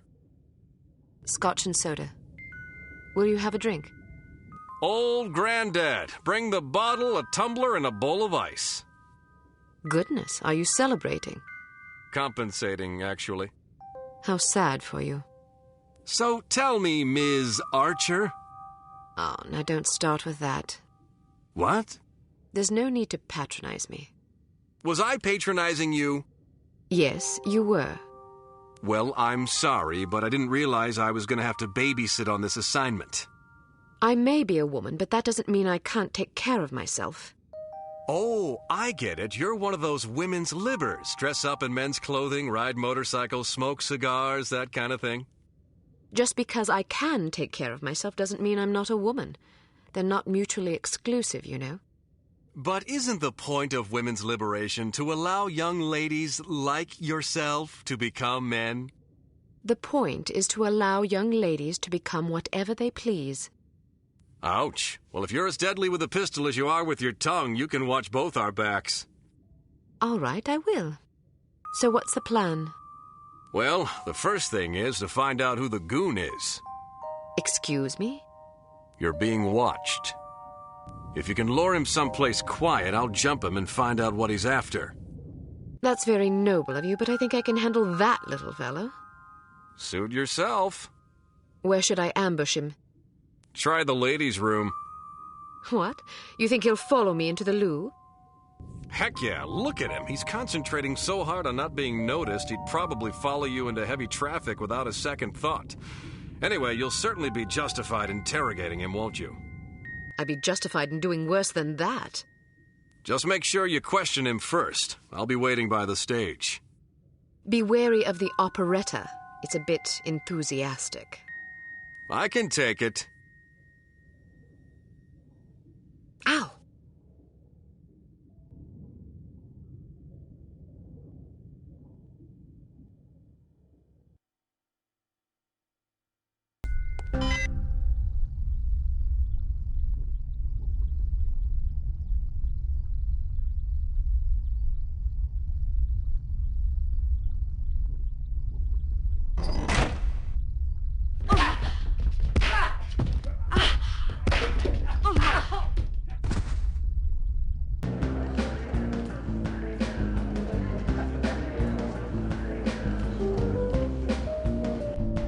Looking for someone?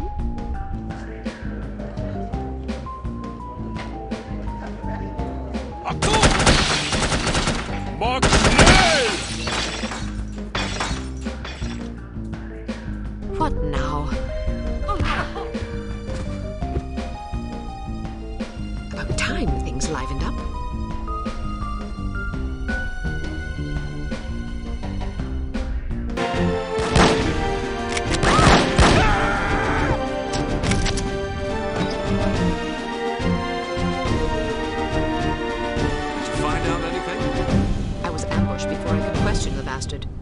You okay? I suppose, although I think someone might have tried to drug me. Something stung the back of my neck as I was heading for the ladies' room. Might have been a dart. How do you feel now? Not bad. Meet me at this address in 1 hour. Why not go together? I want to poke around and see who these people are. They may be linked to harm. Are you sure it's safe? Hell no, it's reckless and dumb, but that's not going to stop me. Well, good luck then. What should I do if you don't make it? Don't worry, doll. I'll make it. If you say so. Head backstage. A friend of mine's waiting in the alley. He'll get you out of here. Just tell him you're with me. You think he'll believe me? He will if you tell him my code name. I don't know your code name. Bold Eagle. Good God. What's so funny? Nothing. See you later, Bold Eagle. Not if I see you first. Okay.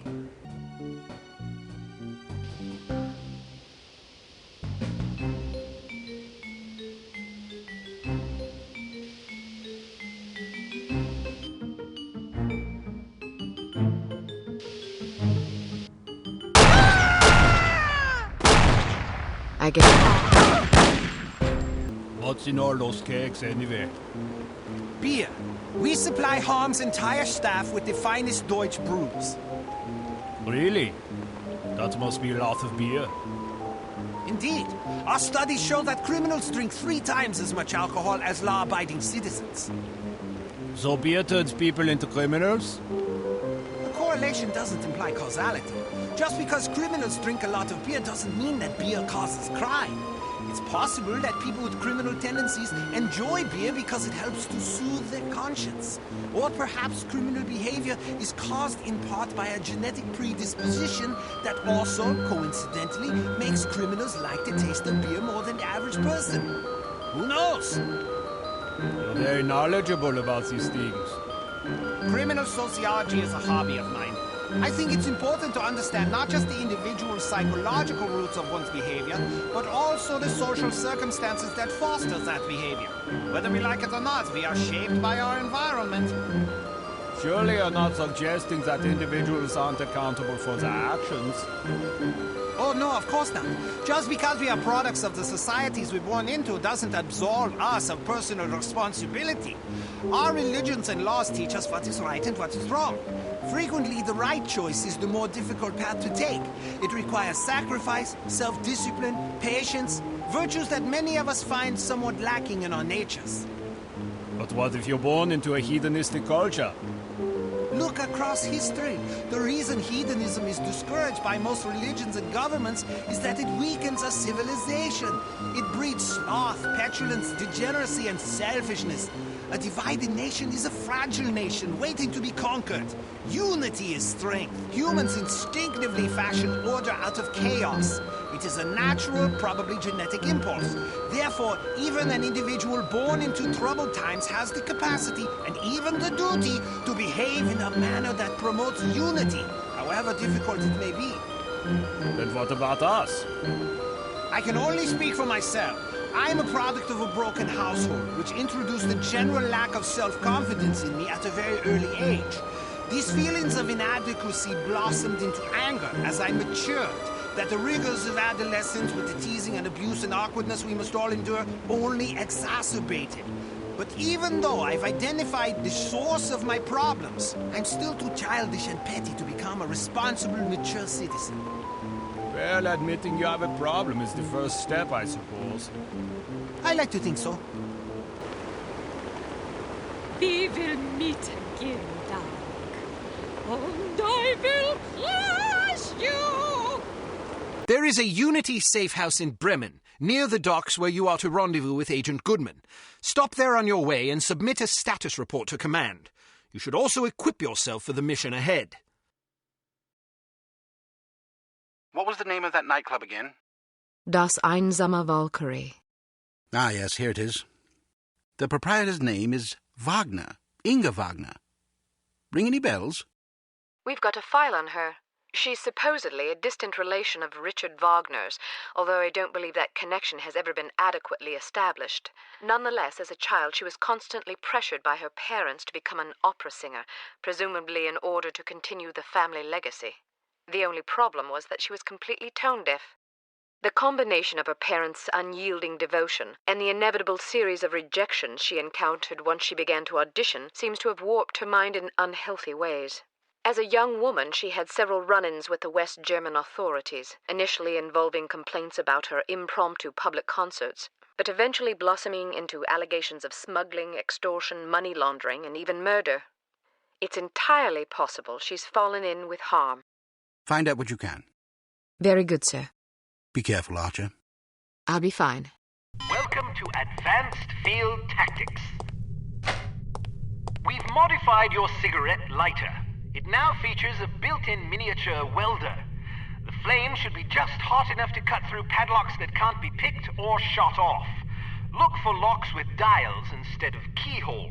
Try welding these locks off.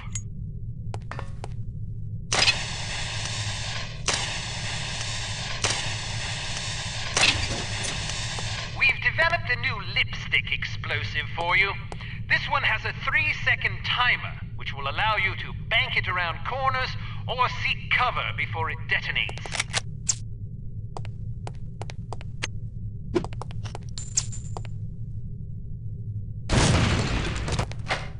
Excellent.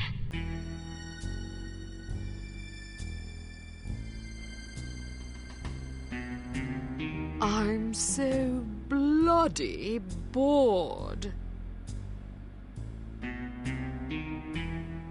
I never have any fun. Me neither.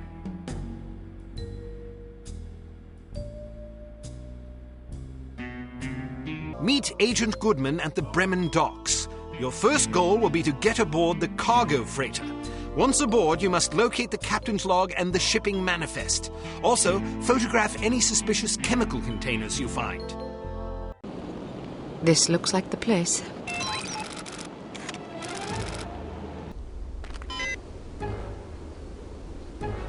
It's about damn time I said 1 hour, not at your convenience. Things got complicated. Your friend was killed, the one I was supposed to meet behind the club. What? Damn it. Poor bastard. It was a trap. Well, I hope you don't mind walking into another one. Looks like someone's expecting us. There's bad guys all over the place. I met a few on the way here. They were very unfriendly. Well, don't worry, I've got a plan. We just need a diversion. Easier said than done. I'm a professional, sister. I took the liberty of planting some time bombs. That ought to get their attention. After what happened at the club, I didn't want to take any chances. Excellent. When do the fireworks begin? Well, there's just one problem. When you didn't show up after an hour, I got nervous and deactivated the timers. We'll have to reset them. There are 4 in that warehouse over there. If you can take care of those, I'll tend to the others. How will I find them? I stuck them to fuel barrels. You just have to keep your eyes open. Once you find them, set them to go off at 11:15. That'll give us half an hour. Meet me back here when you're done. And don't be late this time. I'll do my best.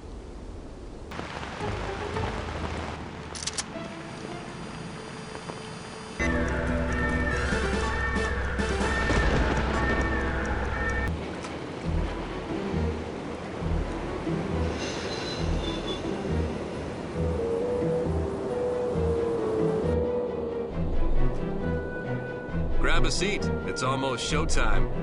I hope this works. It'll work.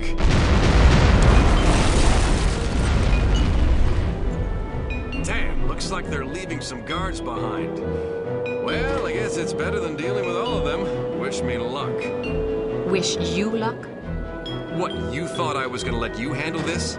It's way too dangerous. Is that so? Absolutely. Why? Because I'm a woman? What did I tell you about patronizing me? Just drop the Joan of Arc routine, okay? I've got a lot more field experience than you do. I've read your file. Subtlety isn't really your specialty, is it? I can be subtle. Then explain that shirt. What's wrong with it? Look, I've spent most of my life getting into places I'm not supposed to be. Anyway, if I do get into trouble, I'll be needing a knight in shining armor to come to my rescue, won't I? Well, when you put it that way. Good, then I'm off. wait. How are you planning to get aboard? You can't just waltz up the gangplank. I'll figure something out. You really don't like this shirt? Ciao.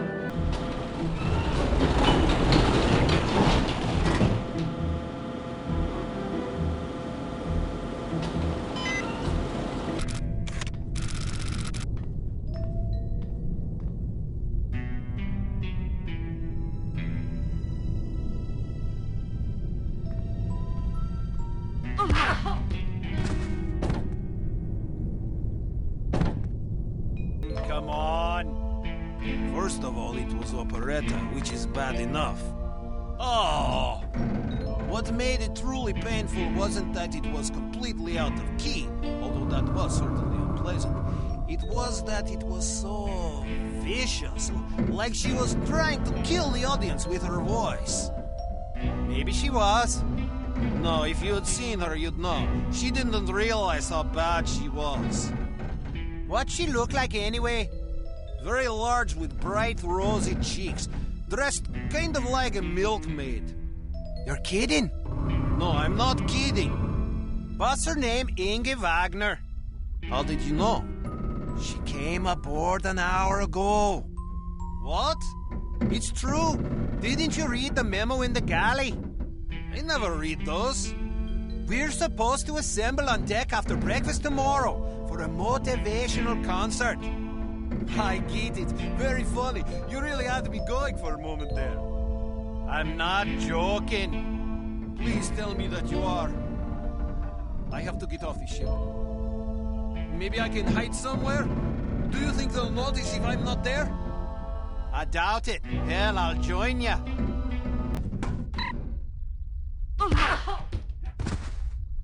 Look it up. Why not just kill her? Don't tell me my business, laddie. Yes, sir. But I don't see why you don't just kill her. You won't be seeing anything if you don't do as I say right now. Yes, sir.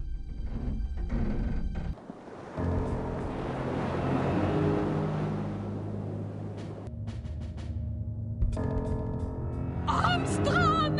Where are you? I demand an explanation. Explanation for what? Heinrich tells me the girl is still alive. Perhaps you did not understand my orders. Your orders? Ha! You don't give me orders. She was to be liquidated. Why did you spare her? I'll not slay a countryman without a fair fight. The girl's just doing her job. She's a threat to our operation. I'm sure the director would agree with me. Then you kill her. Coward. Fatty. Drunk. Fatty. You disgust me.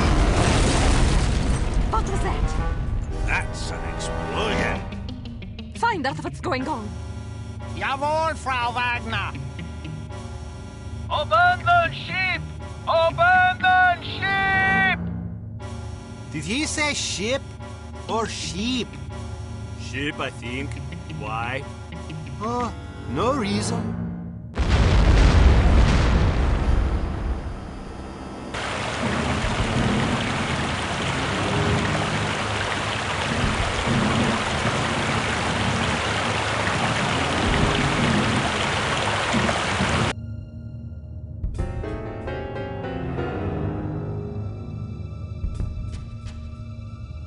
Well, let's go.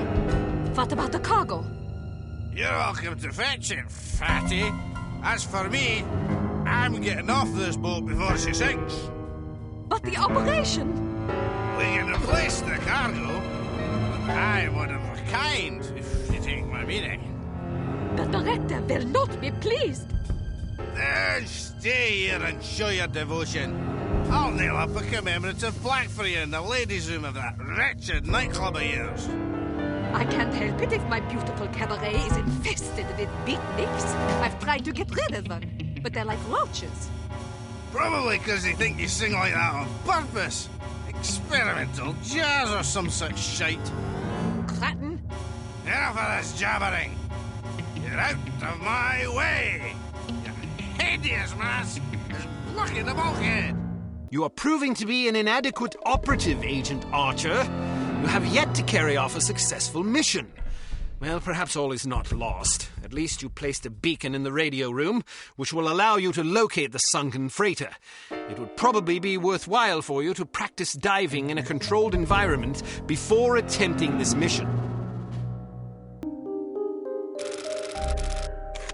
Fabulous cigars, Carlyle. Absolutely fabulous. Aren't they? A close personal acquaintance of mine is in the import-export business. Gets them direct from Havana. Care for another? Don't mind if I do. After you smoke that one, you really ought to try one of these. Not Cuban, but I challenge you to tell the difference. Shall we turn it into a wager? Jolly good. Smashing. I only wish the Commissioner were here to fatten the pot. Here I am.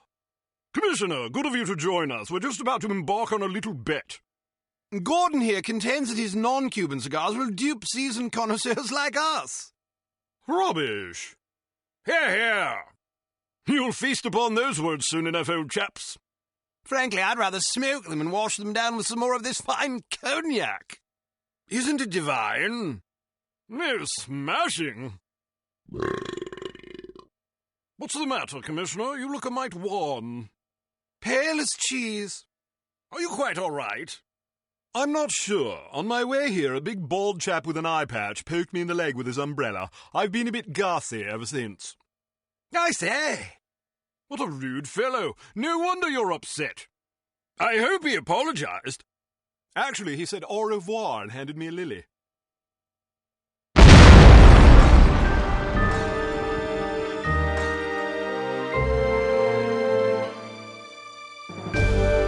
Welcome to Advanced Field Tactics. Take some time to acclimate yourself to scuba diving. When you're done, return here. You might also want to familiarize yourself with the Morris Model 14 spear gun. It could come in handy.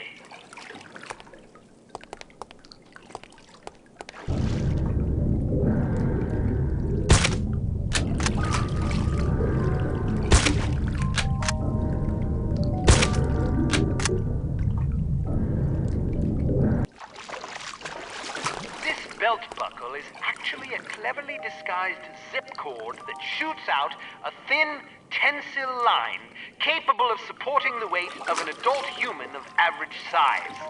When the line is fastened to certain suitable clasps or hooks, the device's miniature motor will lift you automatically.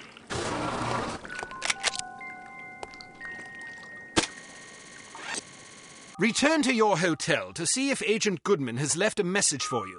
In either case, contact him and make plans. You'll need his help if you're to succeed.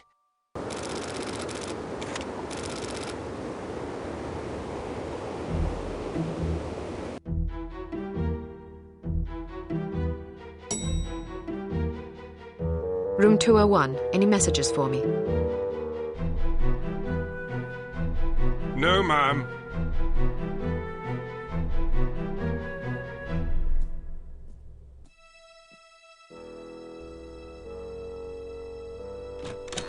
Well, hello there. I let myself in. I hope you don't mind. I could have shot you. But then you would have felt guilty. Don't be so sure. Oh, come on, be nice. You might have warned me you were planning to blow up the bloody ship.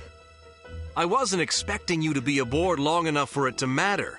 After all that talk about how sneaky you are, I figured you'd get aboard, grab the stuff, and get back off. Things got complicated.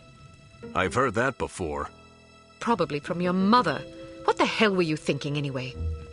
Well, between the shipping manifest, the captain's log, and your photos, I figured we'd have what we came for. So why not inconvenience the bad guys a little? There's only one problem. I don't have the manifest or the captain's log. Oh, that's just perfect. Never send a woman to do a man's work. Hey, it was your surprise demolition work that got us into this mess. If you'd done your job, it wouldn't have been an issue. How could I do my job when the whole bloody ship was going down?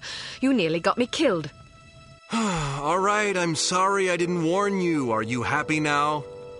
Not much of an apology, but I guess it'll have to do.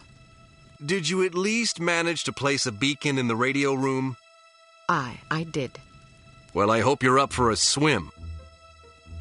Room service! You ordered room service? Get down! You must have been followed. Listen, head for the safe house and grab some scuba gear. I'll arrange for a boat. Right. Any recommendations on how we get out of here?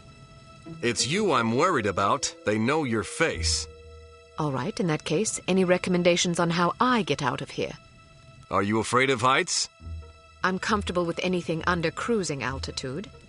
All right then, head for the roof. They won't expect that. I saw a fire escape in the back. You should be able to get down that way. Try to slip out of here without being seen. I'll do my best. Head for the roof. They won't expect that. I need more beer. She got away. What did you say? I don't think I heard you. She, Say it! She got away. How is that possible? Perhaps you feel the odds were in her favor. Nein, Fräulein Wagner. Then you're admitting that you failed? Jawohl, Fräulein Wagner. I should be punished. My thoughts exactly. But how shall I punish you? Electrocution would be painful, or perhaps a good beating. But I beg of you, please do not deprive me of the chance to hear you sing. I do not think I could take the pain. Is that so? Then you have just decided your punishment. You will be prohibited from attending my motivational concerts for 1 week. For 2 weeks. Please, be merciful. I do not find pleasure in hurting you this way. But without proper discipline, this organization would fall to ruin. Kaput. I understand. No singing for 2 weeks! Waha!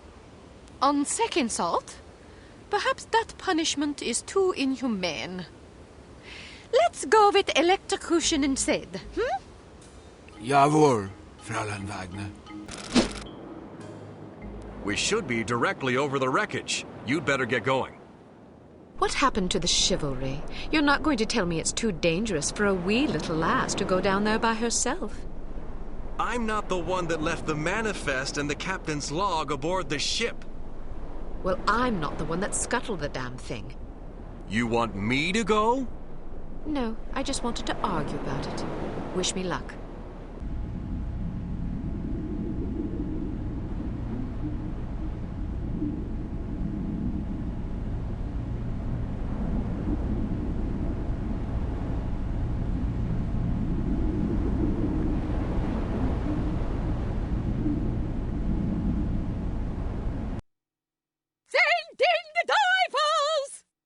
Make sure you get the shipping manifest and the captain's log. Oh, and if you see a half-empty bottle of Lafroig floating about in my quarters, I'd be much obliged if you'd retrieve it for me. Yes, sir. You disgust me. So? You are a drunk and a coward. You can say what you please about my hobbies and my hygiene, but I swear if you ever cast aspersions on my manhood again, I'll pound you. I'm not a coward. Your threats don't frighten me. A good beating might knock some of that ugly out of you. Care to find out? I will be in my quarters rehearsing. I am not to be disturbed. That's right. It's the rest of us who'll be disturbed, you bloody great banshee. I heard cats in heat that sing prettier than you. Criticism is the refuge of those without the talent or discipline for the pursuit of art. I pity you. And well you should. You call that belling of yours art. Fart is more like it. Imbecile. Fatty, fatty, fatty. Fatty, fat. Fatty, fatty.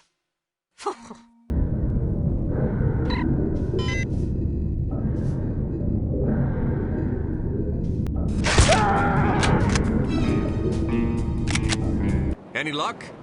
Aye, mostly bad. I was ambushed. Ambushed?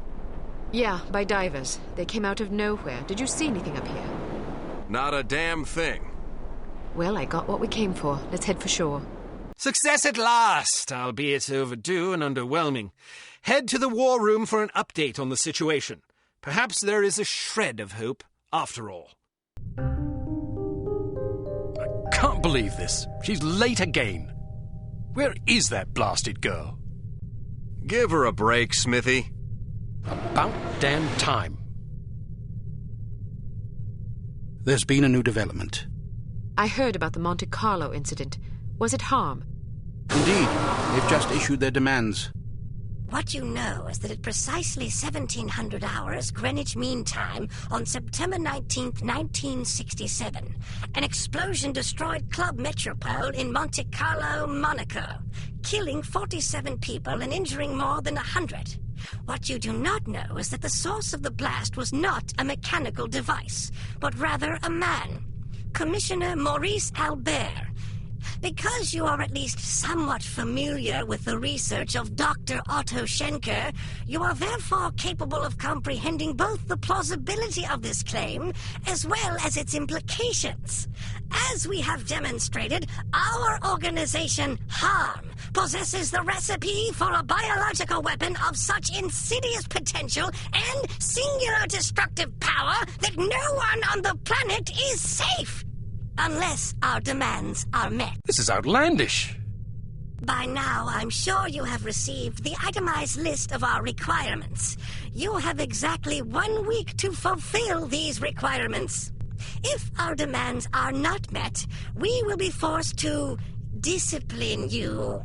Already, we have infected prominent individuals in 36 major metropolitan areas around the world. The first of our unsuspecting victims will detonate at exactly 0600 hours on September 26th.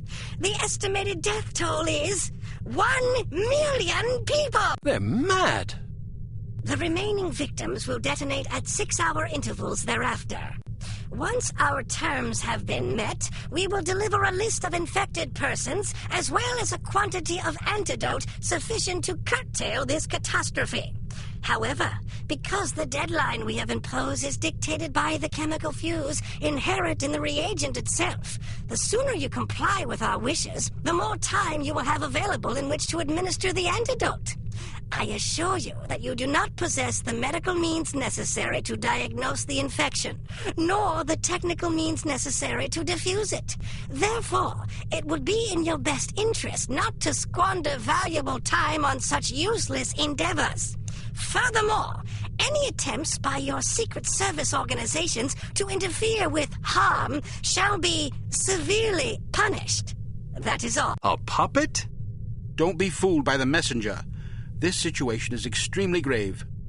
They certainly expect us to swallow a lot of maybes. Maybe they're telling the truth about Monte Carlo.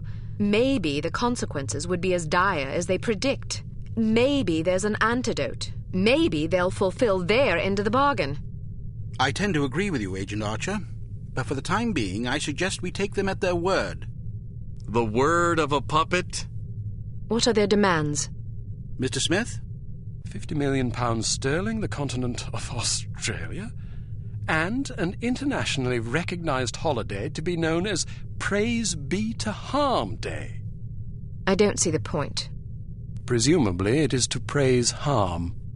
Not in the holiday. In their demands. It's obvious we aren't capable of fulfilling them. Harm must want us to forfeit. Nonsense. They may be madmen, but we have to presume they aren't completely irrational. Why even issue demands if their sole purpose were to cause destruction and chaos?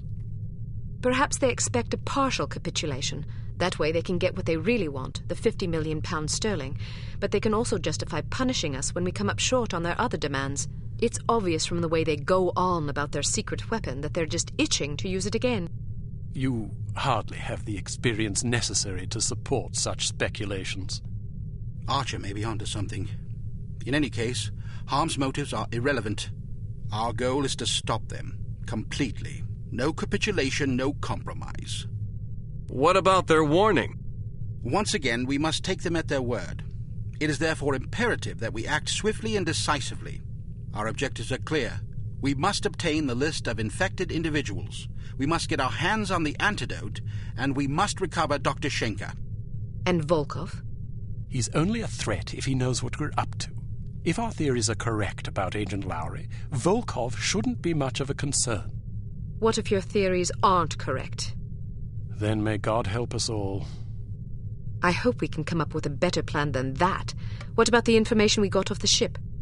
Well, the containers you photographed weren't accounted for on the shipping manifest, which comes as little surprise. However, much of the cargo aboard the freighter was on its way to a chemical plant in southern England. Not much to go on. Be that as it may, it's better than sitting on our hands waiting to find out if Archer's correct about Harm's intentions. And the captain's log? Useless. Shite. Tell us about this chemical plant. It's owned by Dumas Industrial Enterprises. Dumas? As in Baron Archibald Dumas? What do you know about him? Only what I've read in the papers. Apparently, he's a reclusive chap who spends much of his time hunting big game in Africa and Southeast Asia. No one knows much about him except that he inherited the company from his father about 10 years ago. We're counting on you to discover whether or not he's connected to Harm. And if he is? First things first. For now, try to get an audience with the man. Size him up. We need to know what sort of fellow we're dealing with. Your best bet is to see if you can catch him at the chemical plant. There's also a corporate office up north, but apparently he doesn't spend much time there. Whatever you do, don't jeopardize your cover. It's imperative that we take Harm by surprise. Understood. I have a hunch we're getting close. If this lead pays off, we'll be one important step closer to victory. Welcome to Advanced Field Tactics. We've cooked up a stunning new perfume for you. It temporarily blinds and dazes anyone caught in its influence. Do be careful not to spray it upwind.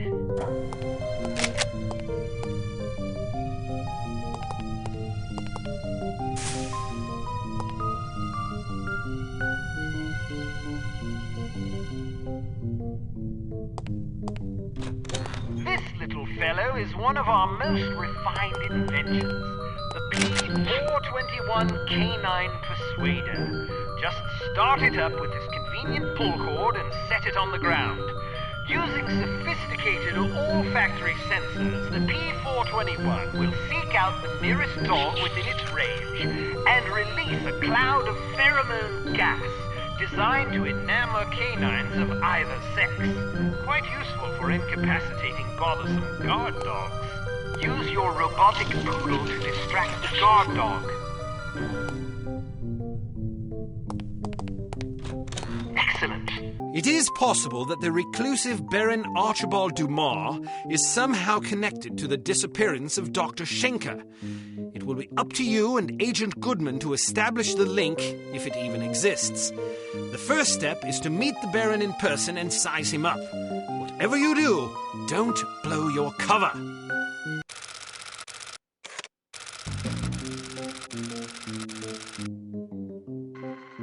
Good morning. How may I help you?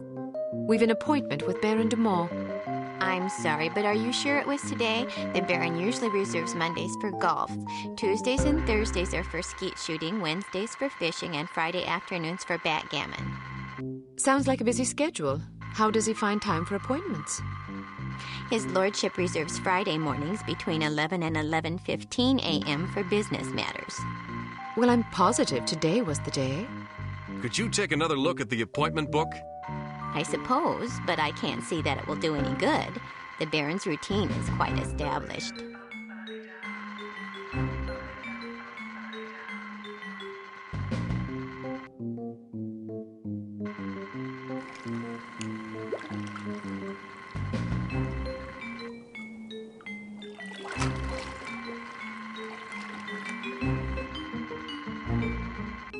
Would you excuse me for a moment? That should keep her busy for about 10 minutes, poor lass. All right, wait here just in case. I'll find the Baron's office and see if I can dig up some incriminating evidence. I've got a better idea. You wait here and I'll snoop around. No way, Sugar Pie. Remember what happened last time? Heads or tails?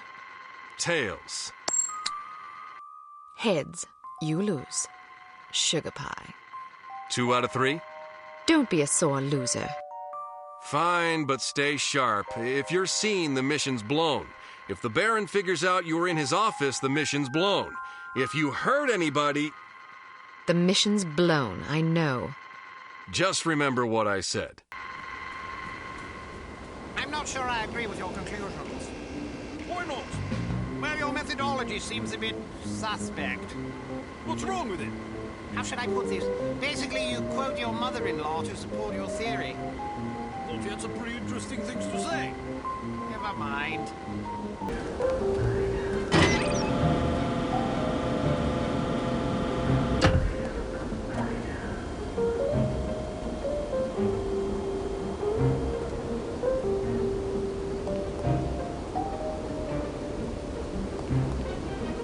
Any luck?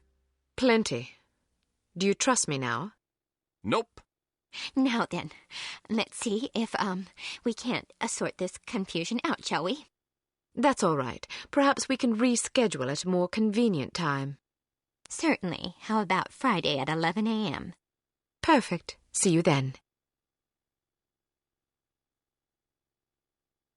I want to take a look around in there. Good idea, but it's my turn. Heads or tails? You got to go last time. Heads or tails? I'm going, you're staying. No arguments, no coin toss. Don't be such a Jessie. Heads or tails? Heads. Tails. You lose. Again. I'm in charge here. I give the orders, you take the orders. Well, now that we've decided who's going in, what are your orders, sir? All right. I'll help you get inside, but you'd better be careful. If anyone sees you, liquidate him before we can set off an alarm. And stay clear of security cameras. Don't worry. Photograph anything that looks suspicious and collect as much intelligence as you can.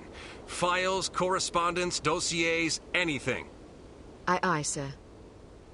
Excellent orders, sir. I look forward to following them. Give me a few seconds head start.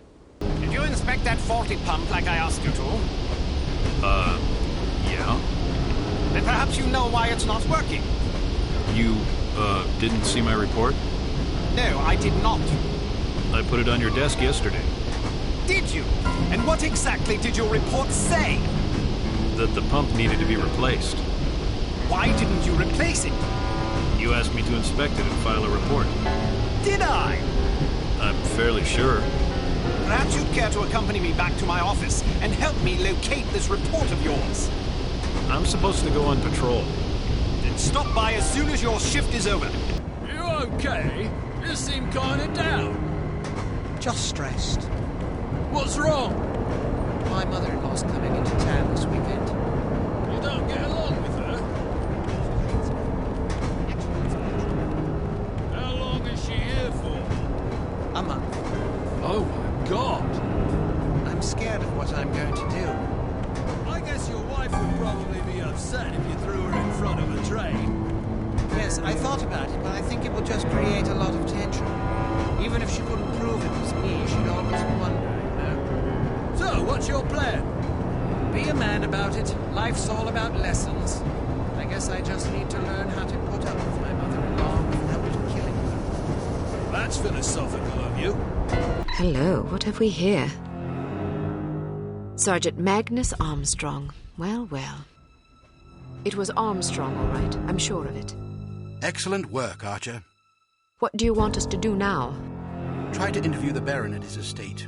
We need to know if he's involved. You think it might be someone within the organization? I'm hoping that you and Goodman can answer that question. Aye, sir. We'll do our best. Let's go. Tails. Heads. Damn it!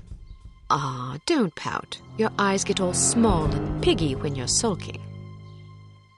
How are you planning on getting in there anyway? I'll charm my way in. Well, I hope you brought some secret charm powder or something, otherwise you're in big trouble. I've got better weapons in mind. Like what? You've been staring at them all afternoon. Huh?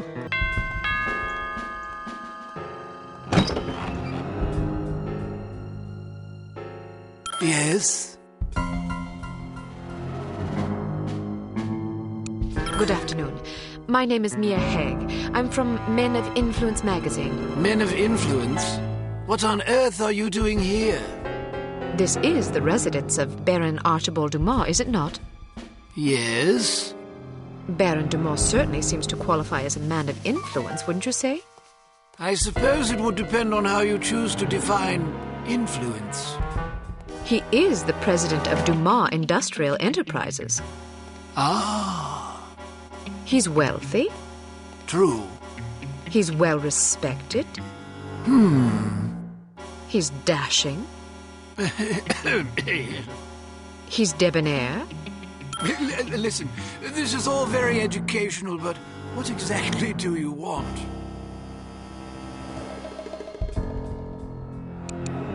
I was hoping to profile Baron Dumas for our Perfect Lives series.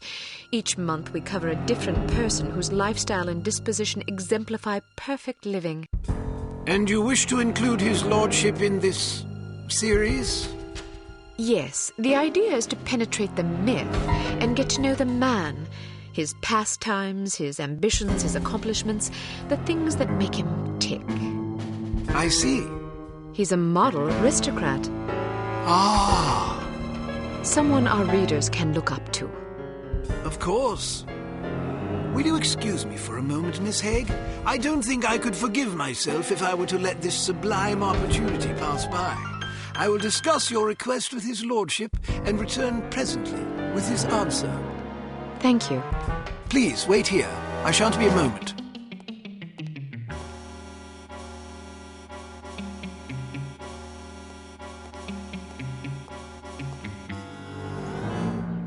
Very well. His lordship has agreed to see you.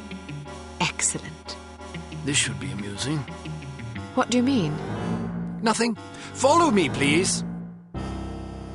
Miss Haig, sir. Splendid. Show her in. I'll leave you to your interview, darling. I'll be shopping for the rest of the afternoon. Yes, yes. Have a marvelous time, Chipmunk. Don't call me that. As you wish, my love. Pip-pip. He's rather larger than I expected. Ah, yes. He's a big bundle of charisma and intelligence. If you're lucky, perhaps he'll regale you with his rousing safari adventures. Good day, Baron Dumas. Goodness, had I known you would be so sumptuous, I might have preened. Care for a drink? No, thank you. It's a little early for me. Well, I'll indulge us both in that case. I hope you'll pardon me for saying so, but you're a ravishing girl. Simply ravishing. That's very kind of you. I'm sure your wife feels absolutely spoiled by your abundant charm. Oh, she's a lucky old crow, I'll grant you that. Now then, Giles tells me you want to profile me for this magazine of yours. Men of Influence, was it? Yes. Each issue we cover a different person in our Perfect Lives series. Someone whose lifestyle and achievements serve as inspiration for our readers. Jolly good. You've come to the right place. That will be all, Giles. Actually, sir, I thought it might be worthwhile for me to stay, in case the young lady should desire anything at all. Splendid idea. Pip-pip. Yes, sir. I'll be right over here if you require anything, Miss Haig. Thank you. Baron Dumas, do you mind if I record our interview? I'd rather devote my attention to you than to my notepad. And who could blame you? Record away, my dear. So then, where shall we begin?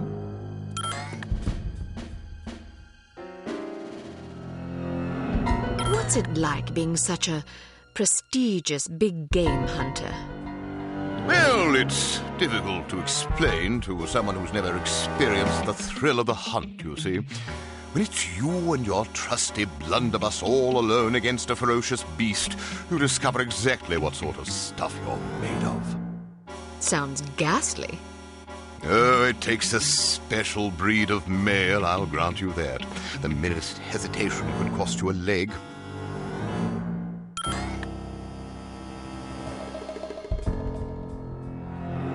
What's the most heroic thing you ever did on safari?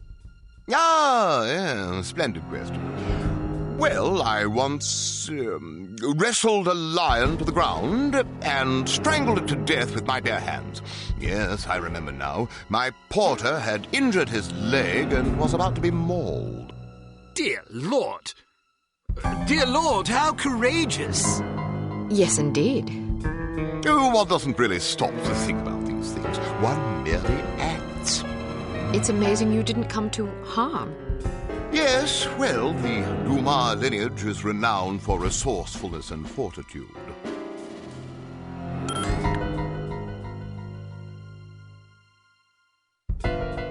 I'm sure our loyal readers would love to know what hunting rifle such a magnificent sportsman favors on safari. Ah, yes, indeed. Well, it depends to some degree on the beast I'm tracking. For a tiger, I tend to favor the legendary Matterhorn Model 4 special issue. Isn't that a .22 caliber target rifle? Seems a bit feeble for a tiger. Yes, but I savor a challenge. How intrepid! You must be quite a marksman to take down a tiger with a single round from a .22. Well, sometimes it takes a few more than that. Still, even 3 rounds is impressive. It's usually more like 17 or 18. Really? You might find a larger caliber to be more humane. Yes, but then you have to deal with all that nasty recoil. I see.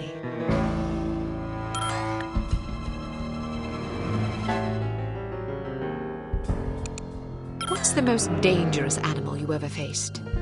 I once squared off against a silverback gorilla. A silverback gorilla? Yes, a huge, ferocious, man-eating beast. Man-eating? Quite so. But I was under the impression that gorillas were herbivores and very gentle and less threatened. Well, that's true of some gorillas, but this was one of the dreaded man-eating gorillas of Pakistan. I wasn't aware there were gorillas in Pakistan. Well, that's because few lived to tell of them, you see. Well, it's fortunate that you did. Agreed. Silverbacks are by far the most dangerous animals to hunt. I was under the impression that that distinction went to Cape buffalo. Nonsense. Cape buffalo are just glorified cows.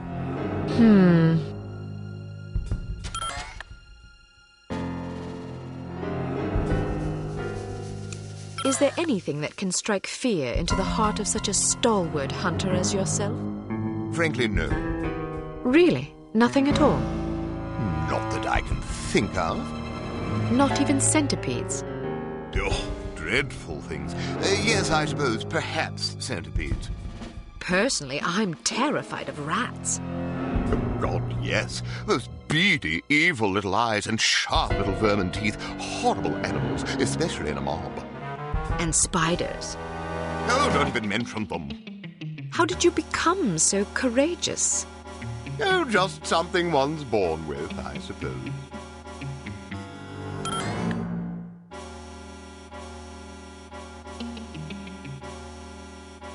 I imagine you've traveled to many exotic locales across the globe in your many daring adventures. Is there any place you favor above all others for hunting? Ah, most certainly. Let me guess. Kenya. Oh, goodness, no. I don't speak a word of Chinese. But Kenya's in Africa. Oh, I thought you were referring to the one in China. All right, then. How about Bengal?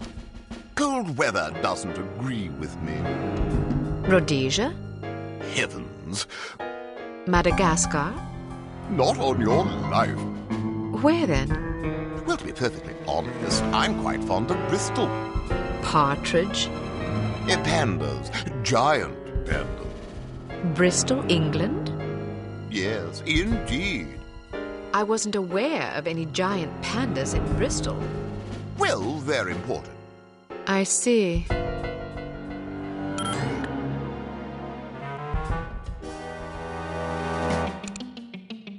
Was that a gazelle trophy in the foyer? Ah, yes. Beautiful creature, isn't it? I'm sure it was lovely when it was alive. Aren't they quite fast? Indeed. You must be quite a marksman. True, although I was rather close in this particular instance. How close? 5 yards, I should think. I'm impressed. Stalking a gazelle within 5 yards? I didn't really stalk it, per se. How did you get that close? Well, it was in a pen, you see. Pardon? Some years ago, it occurred to me that all that traipsing about in the wilderness is a dreadful waste of time. I concluded that since what I really want is a handsome trophy to hang on my wall, why not simply put the beast in a pen out in the yard and shoot it there? Save myself the bother of tracking it all over creation. Why not just buy trophies, then? Some men might be satisfied with that sort of compromise, but I only display animals I've collected myself. There's no honor in buying a trophy now, is there? How efficient.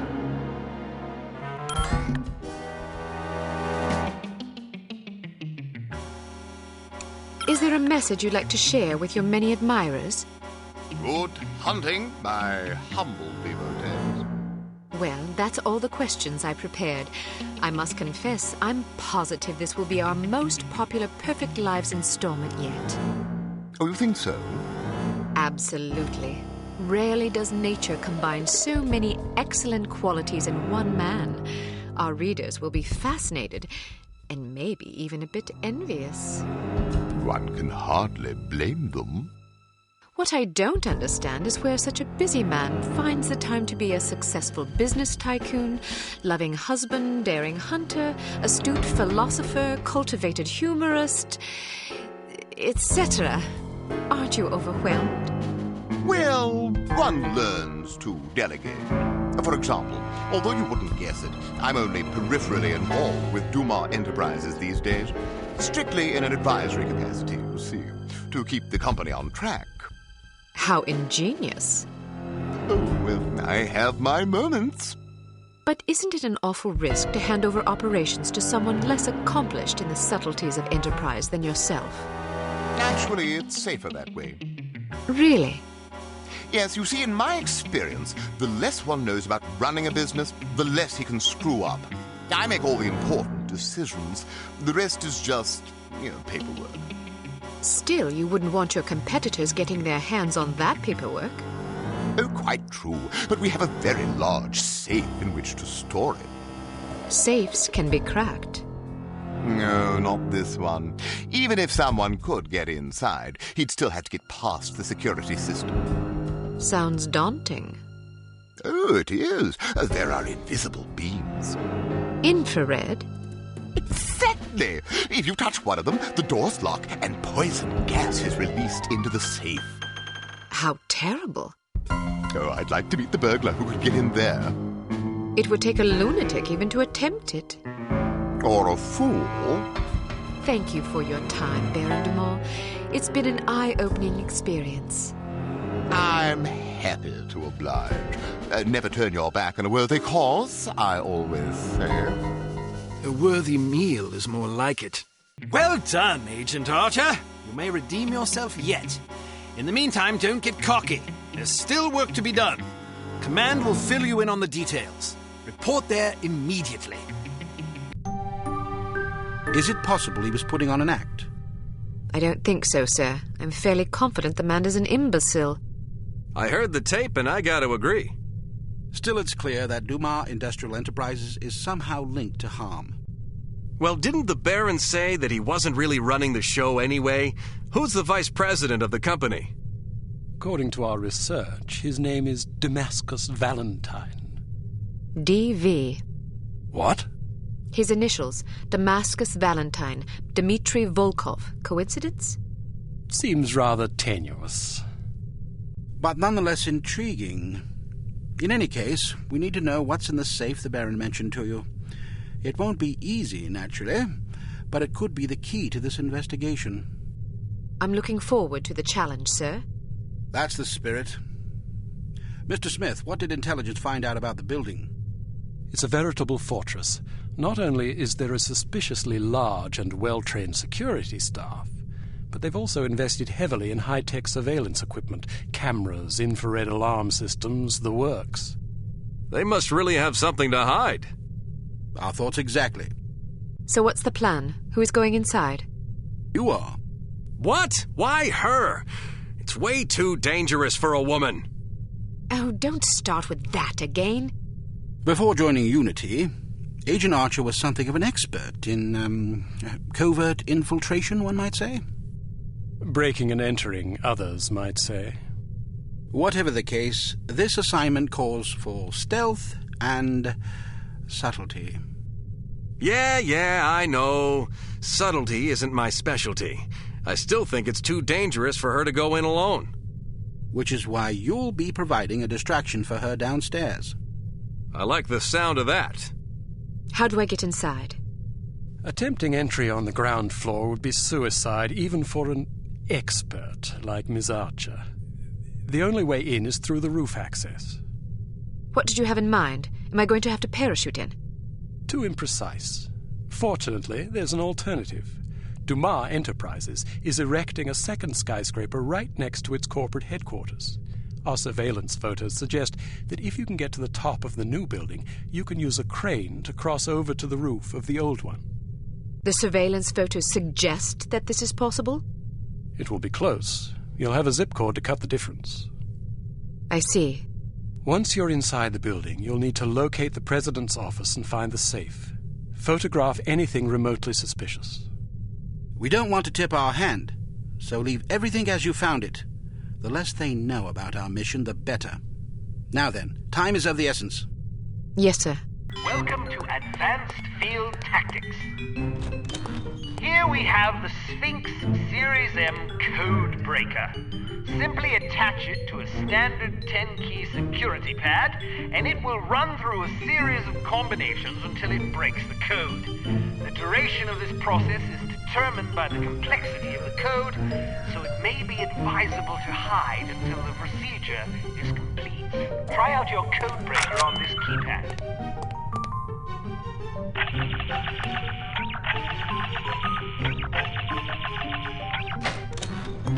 We've added an infrared scanner to your sunglasses to help you circumvent the security systems you're likely to encounter. If you see suspicious-looking fixtures like these mounted on a wall, be sure to switch on your scanner lest you announce your presence unintentionally. Excellent.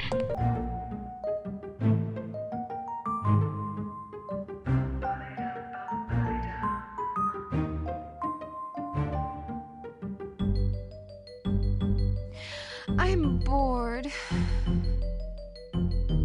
I never have any fun.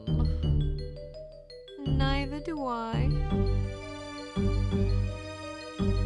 While it's clear that Dumas Industrial Enterprises is somehow involved with harm, it's not entirely certain who the mastermind is.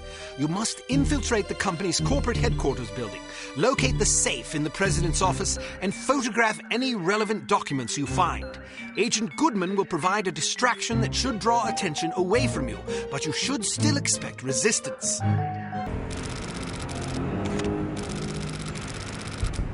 Give me a signal when you're in position. I'll stir things up down here. The diversion should make it easier for you to get inside unnoticed. What kind of signal? I don't know, something that'll get my attention. Right. Take care of yourself. Don't worry about me. Just get to that safe as fast as you can. We'll figure out what you're up to. You're as good as dead.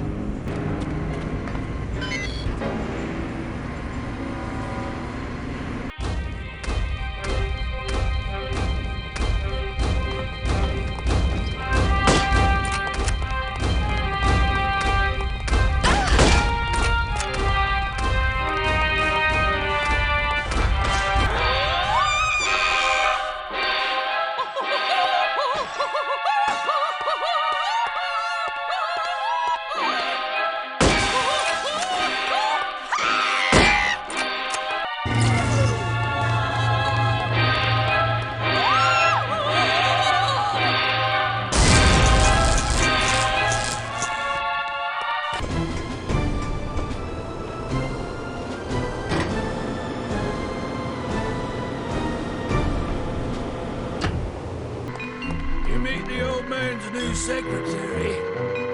Yes, what's her name? Patricia? Who cares what her name is? I don't want to talk to her. I just want to get to know her, if you take my meaning. Oh, grow up. You're not one of them guys who likes to talk about his feelings and stuff, are you? No, I'm just one of those guys that likes to get to know a girl before I jump and sack her. Not me, unless I know the better. I used to feel that way when I was 16. Yeah, well, that's your problem. There was a guy like you in my old neighborhood. He was pretty tough, till he ended up with a double whammy of syphilis and gonorrhea, with a stubborn case of crabs for dessert. Nowadays, I stay away from anything I'm not sure about. The secretary may be cute, but if she's got a thing for sailors, I'm not interested.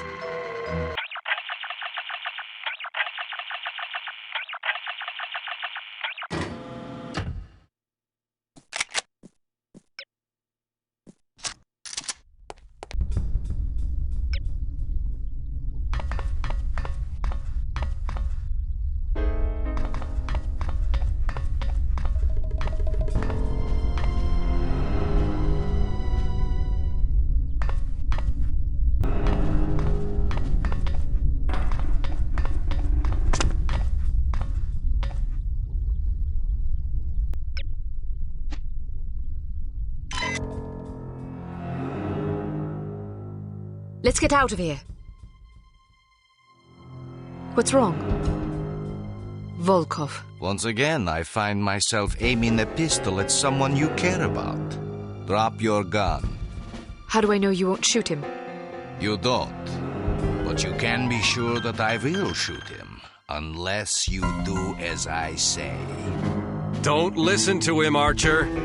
I realize you are American, and therefore feel entitled to speak your mind whenever you please.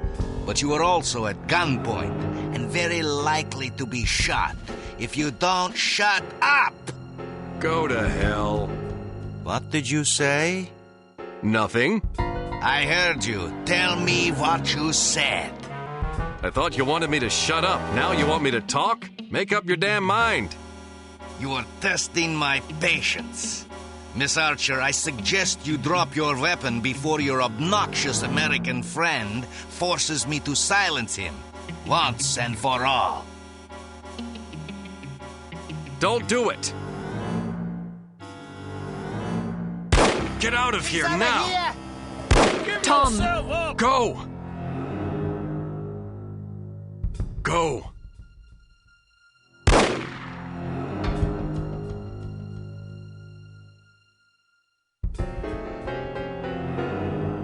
After her! I hope you are pleased. A bittersweet success, to be sure, but a success nonetheless. Recovering from Agent Goodman's death will be no easy task, but you can be sure harm won't sit idly by while you grieve. The information you recovered from the headquarters of Dumas Industrial Enterprises may prove to be the break you've needed. Report to the war room for a full briefing. Go! Tom! Get out of here now!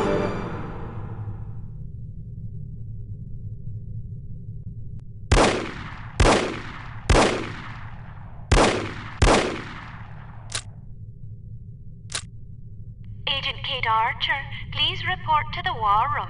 Thank you.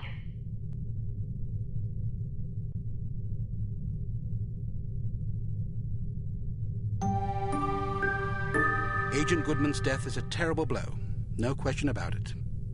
But although this mission was costly, it may well prove to have been worth the price. I wish I could believe that. You mustn't lose sight of our objectives.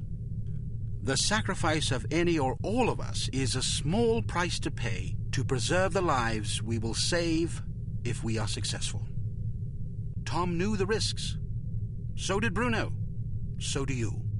Knowing the risks doesn't really prepare you for losing a partner. It certainly doesn't prepare you for losing two.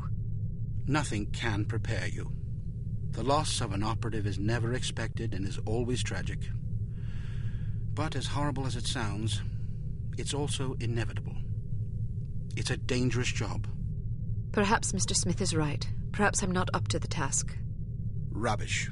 You've performed remarkably well under extraordinarily difficult circumstances. I confess I was somewhat skeptical at first, but that was before I grasped the magnitude of the situation. In my entire tenure as a field operative, I never once faced a crisis this formidable, and certainly can't say I would have done so with the aplomb and competence you've demonstrated thus far. I didn't realize you were a field operative. Indeed, for 14 years. After the war, I found I was having a hard time adjusting to civilian life. Fortunately, an old acquaintance of mine was recruiting for Unity and happened to ring me one afternoon. I've never looked back. Sort of difficult to imagine, isn't it? Not at all. You flatter me. Anyhow, let's have no more self-pity. What do you say? Yes, sir. So before you served on the committee, you and Bruno were colleagues. And friends. Did you ever work together on an assignment? Frequently. We lost track of how many times we'd saved each other's lives. And you still believe he was capable of treason? In my heart? No. Intellectually, I don't quite know what to believe. No question about it. He was always a steadfast, resourceful fellow, but the history books are full of patriots turned traitors. There's no telling what a man is capable of, given the appropriate temptations. I know what I believe. I admire your conviction, and I pray you're right. Ah, Mr. Smith, I hope you have some good news.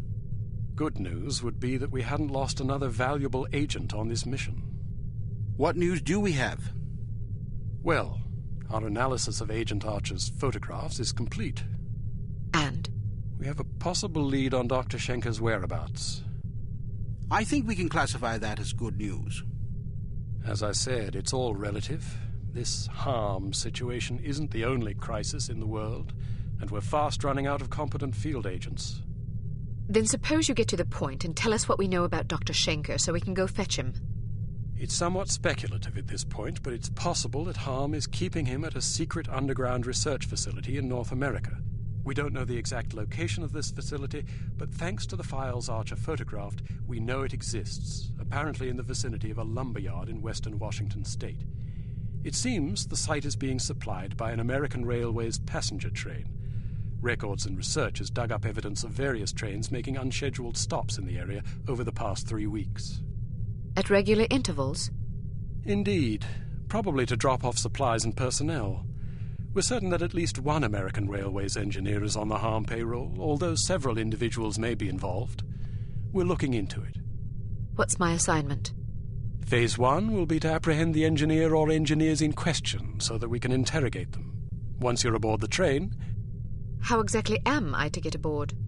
We'll smuggle you into the galley car. Lovely. Anyhow, once you're aboard, you will meet with a contact who will tell you precisely whom you'll need to detain.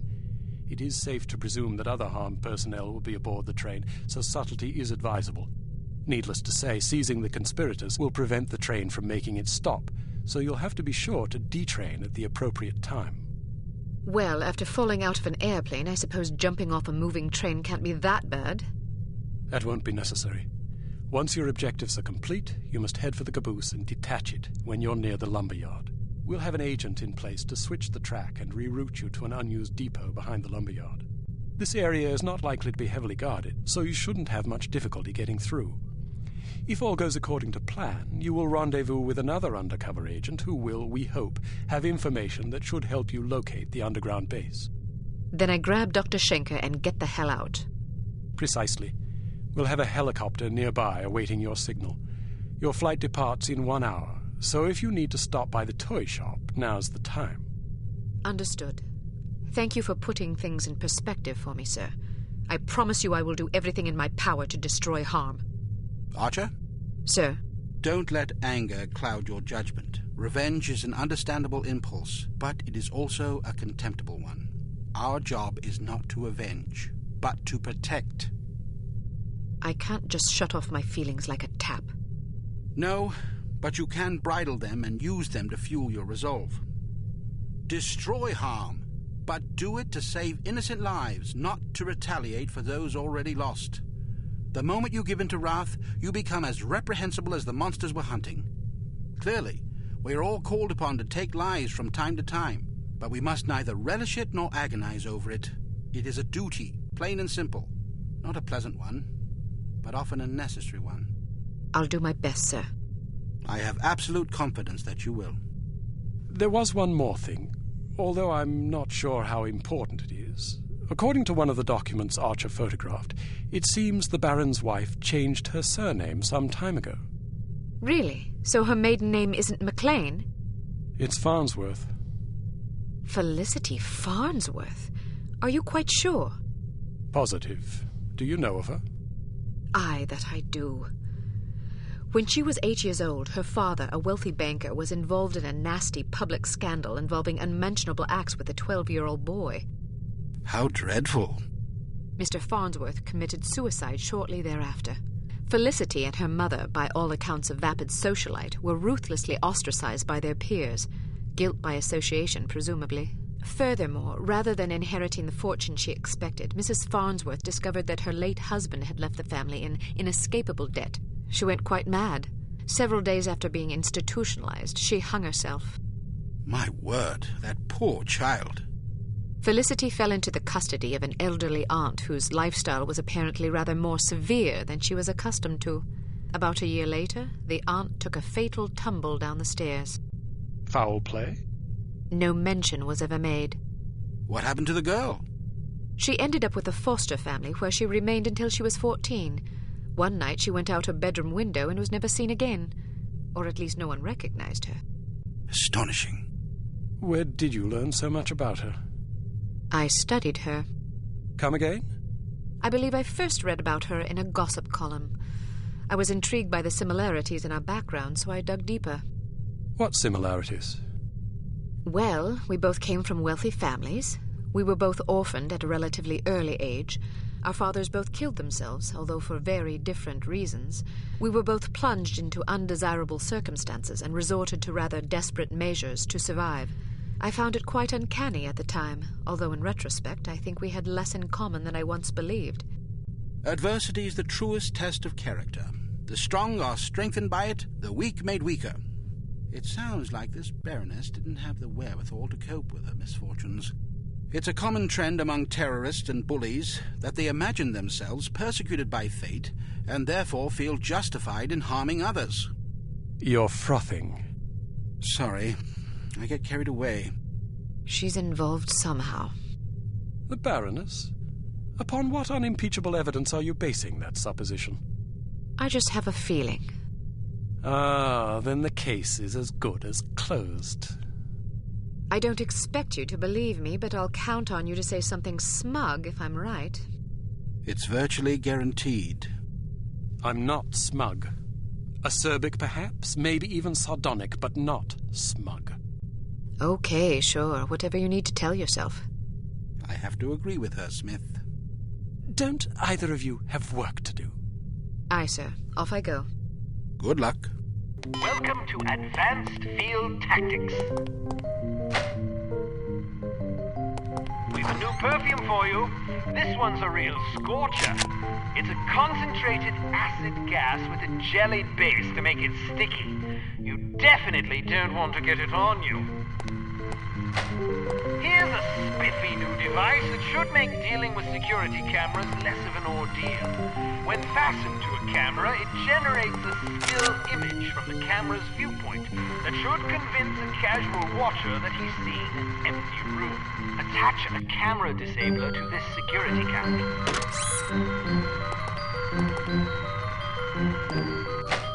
Excellent. Riding a motorcycle is easier than you might suspect. To get on, simply walk up and activate it. Hit activate again to dismount. Hit the forward key to accelerate, backward to brake, and the left and right turn for side step. If Dr. Schenker is indeed being held in this secret underground research facility in North America, it's a safe bet he won't be there for long once Harm figures out what you're up to. The first step is to identify and detain the American Railways conspirator so that we can interrogate him. You will then need to locate the hidden entrance to the facility, find Dr. Schenker, and get him out alive. Without him, we're doomed. Have you seen anything suspicious? Like what? There's a spy aboard this train. Are you sure? I am. How do you know? I have my sources. That doesn't really answer my question. Let's just say I heard it from a little birdie that someone's been poking around, nosing for information about our obliging engineer friend. Oh. We don't want that information falling into the wrong hands, do we? Well, I haven't seen any spies. If you do, let me know. We don't tolerate spies. I'll keep an eye out. See that you do. Moron.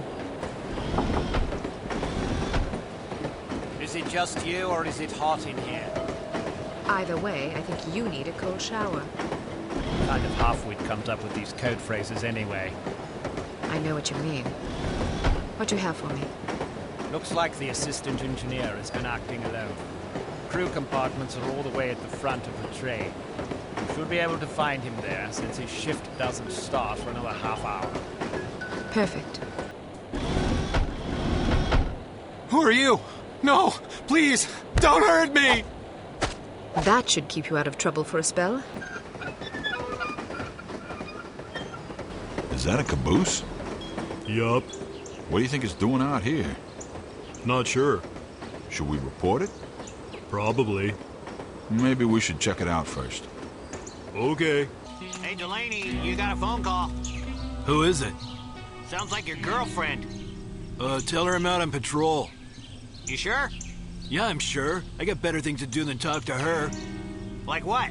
Like stand here looking at my shoes. I'll see her this weekend and there won't be any need for talking. Yeah, what a romantic. Ain't I sweet?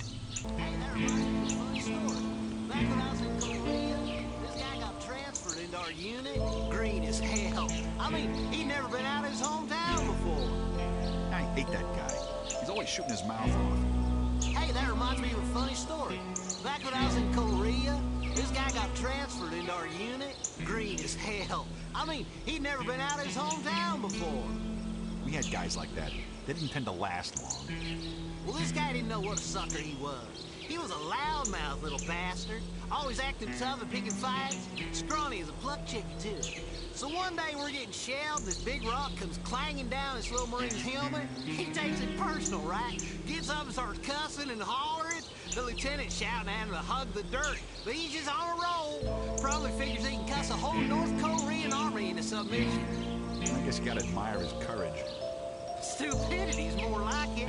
Anyway, he's just going on and on and on, and the lieutenant tells me to get the idiot off his feet because he's marking our position for the mortars. So I start crawling over there, yelling at him to give it up, and he starts calling me chicken, saying how scared I am. I hope you knocked him on his butt. I was right about to when this rifle round comes zinging along and rips his lower jaw clean off his face. Jeez. He's just staring at me, and I'm staring at him, and all of a sudden I start laughing. I can't stop. I'm just choking on laughter. Of course, he finally figures out he ought to hit the dirt, but now he's bleeding all over and making these pathetic noises. How come you were laughing? Because it was just so perfect. He loved shooting off his mouth, but he wasn't too happy about having it shot off for him. It was unreal. What happened to the kid? Oh, he croaked. That's a hell of a story. It's got a good moral, too. Yep, I guess it does. I ought to tell Hanson that story. I doubt he'd get it. Guys like that just don't realize what suckers they are. So, didn't you used to work for Evil Alliance? Yeah, for about a week. That bad, huh? You ever heard that saying about the banality of evil? About the Holocaust, yeah. Well, that definitely applies to Evil Alliance. Those guys are a bunch of idiots with huge entitlement issues. They really think the world owes them something. That's pretty common in this line of work. No kidding. I mean, I totally understand not wanting to have a legitimate job, but at least be honest about it. Some guys get so self-righteous, like it's okay to be evil because life is hard. Hell with that. Deal with it. Be a man. I always heard good things about Evil Alliance. I know a lot of guys that think they're this great little organization. Yeah, they have this weird credibility in the criminal industry for some reason. But you notice the media doesn't take them seriously at all. I never really thought about it, but you're right. The guy that runs it is a total moron. He's the most conniving, ambivalent little bastard I ever met. One day he's anti-American, the next he loves America and he hates the Germans. Sounds like a real jerk. Sad thing is, those idiots will never realize how insignificant they are. It's kind of ironic. They're irritating because they're stupid, but they're too stupid to realize it, which makes them even more irritating. I don't mind them being stupid. I can tolerate stupid people. I just can't stand smug, stupid people. Oh, well, what you gonna do? You just gotta vent every once in a while, you know? I guess so. Well, I better get back. See ya!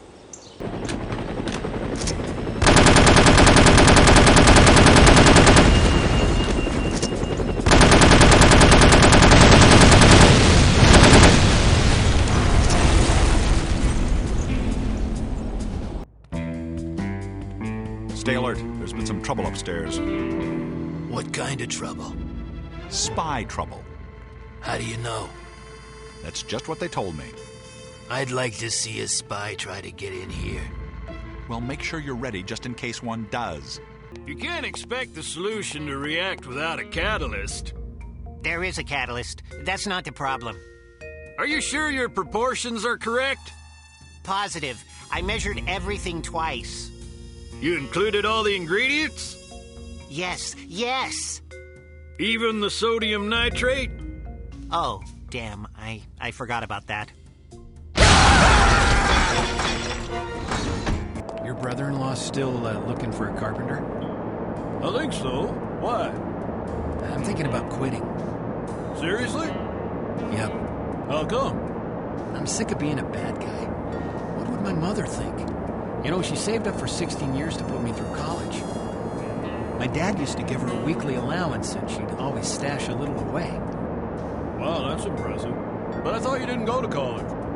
I didn't. I talked her into giving me the money instead. What'd you do with it?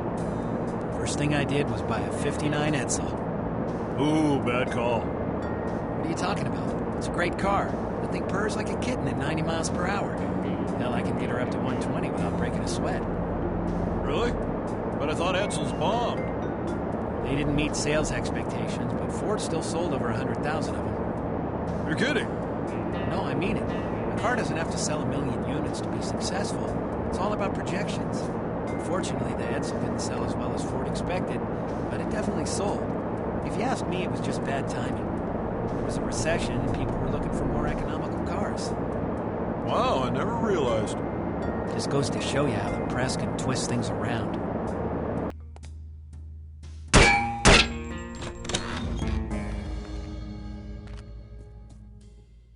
Mein Gott in Himmel! You're alive? More or less. But I saw you fall out of the plane without a parachute. Oh, that. Well, someone loaned me one on the way down. Very generous of him. Anyway, I thought I'd drop by and see if you'd like to get out of here. I would indeed. If I had known I'd end up in a place like this, I never would have left Berlin. But I suppose that was part of the plan. What do you mean? It seems we have been carefully manipulated by harm all along.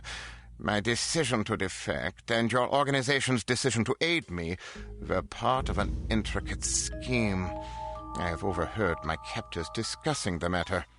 Harm wanted my research, but they didn't want to draw attention to themselves in order to get it. So they let us do the dirty work. Precisely. I was approached by one of their agents, who filled my head with tantalizing stories of the West and the freedom I would find there should I defect. He took care of the arrangements, knowing full well that I would end up here. Ingenious. Their only mistake was to underestimate us. Although the rescue of Dr. Schenker was absolutely imperative if Unity were to have even the merest hope of victory, it comes at a grievous cost. There is much still to accomplish, but very little time in which to do so.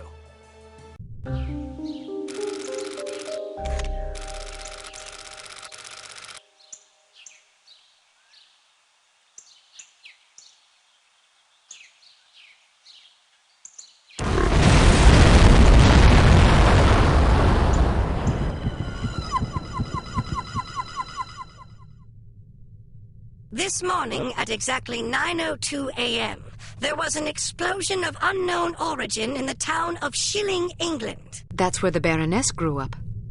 Well, case closed. Arrest her immediately. Scoff all you please. The source of this blast was a banker by the name of Lester Cheems.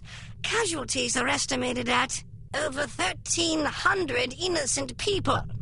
Their blood is on the hands of the agency responsible for kidnapping Dr. Otto Schenker from us. Until he is returned to the facility from which he was abducted, we shall continue to mete out similar punishments every 48 hours. That is all. Those figures are correct, by the way. 1,300 people. I suppose we can assume Harm is capable of delivering on its threats.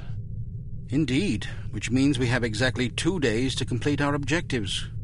Can we have records and research find out if this Lester Cheems ever knew Felicity Farnsworth? I suppose, although I can't see that it will prove anything.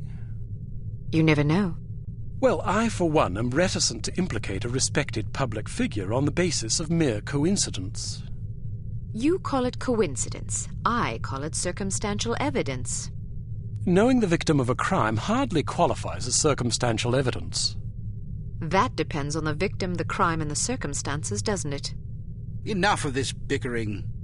Send in Dr. Schenker, if you please. Ah, here you are. Thank you for joining us, Doctor. I hope your accommodations are adequate. Exceptional, thank you. Hello again, Miss Archer. Hello, Doctor. I'm sorry there wasn't time to brief you sooner, but I imagine you've already heard about this morning's disaster. I have. Then I'm sure you can understand the need for alacrity in devising a plan of action. Harm has promised another attack within the next 48 hours unless we hand you over, which imposes a rather daunting deadline. How can I help? We need to know who Harm has infected with the reagent, and we need the antidote. Unfortunately, I cannot help you with the first problem. I was never told how the reagent was being used or on whom. I'm afraid it would not make much difference, even if I had. I'm terrible with names, you see. What about the antidote? Ah, yes, that is also a problem. You see, the antidote is highly unstable and can therefore only be produced in a zero-gravity environment. You mean outer space? Quite so. So in other words, Harm was lying about having the antidote. Not true. They do have it. So they stole it? They developed it. But how's that possible? Harm has its own space program. That's preposterous. Not necessarily. A few weeks ago, the U.S. branch reported an unscheduled rocket launch from a small tropical island off the coast of Mandaru. Are you sure it wasn't the Soviets? It's certainly possible, although we have plenty of spies in the Soviet Union and none could confirm a launch. This is starting to sound like circumstantial evidence, Mr. Smith. Agreed, but it's the only lead we have. If it is Harm, I certainly can't explain where the funding and materials are coming from. Maybe the Soviets are involved. At the moment, all that matters is that we get our hands on that antidote. Very well. Archer, your job will be to locate and infiltrate the launch facility and recover a sufficient quantity of the antidote for our purposes. Assuming this is even the right place. Yes. Understood. We'll give you a radio frequency to use in case you need to contact us. Your code name will be Foxhunt. Ours is Foxhound. Did Bruno tell you that story? Yes, he did. What story? When Archer was a girl, her father took her on a fox hunt. The fox got away. Fascinating, but I fail to see the relevance. In her other occupation, Archer was known as the Fox. As Bruno told it, you were so impressed with the fox's escape from such a dire predicament, you adopted it as a personal symbol. Is that right? Something like that. That sort of resourcefulness would certainly serve us well right about now. What an amusing anecdote. Shall we take turns telling stories? Or shall we get back to the mission at hand? When do I leave? As soon as possible. Let's just hope I find myself in harm's way, if you take my meaning. If we're wrong about this, there will be hell to pay. Good luck, Archer. We're counting on you. Welcome to Advanced Field Tactics. It's likely that this island is heavily mined to discourage unwanted visitors. So we've equipped your sunglasses with a new scanner capable of detecting most proximity-triggered explosive devices. When you activate the mine detector function, these devices will become visible to you, enabling you to avoid them. Using the next function key, cycle to your sunglasses mine detector function and pick your way past these mines.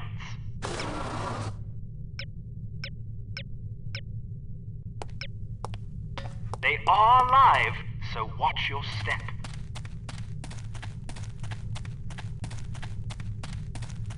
Excellent.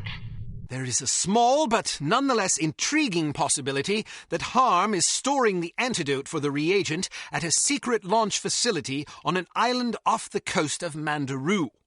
Your first objective will be to establish whether or not such a facility even exists. If it does, you must infiltrate it and retrieve a container of the antidote.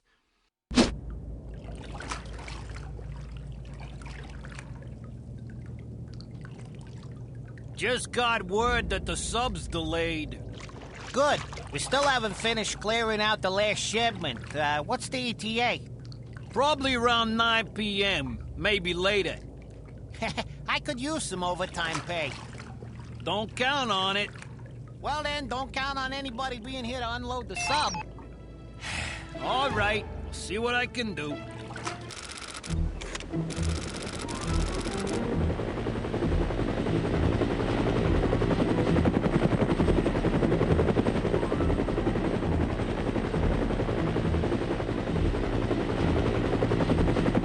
I don't want to hear any excuses. We need to clear this freight out of here in the next 20 minutes.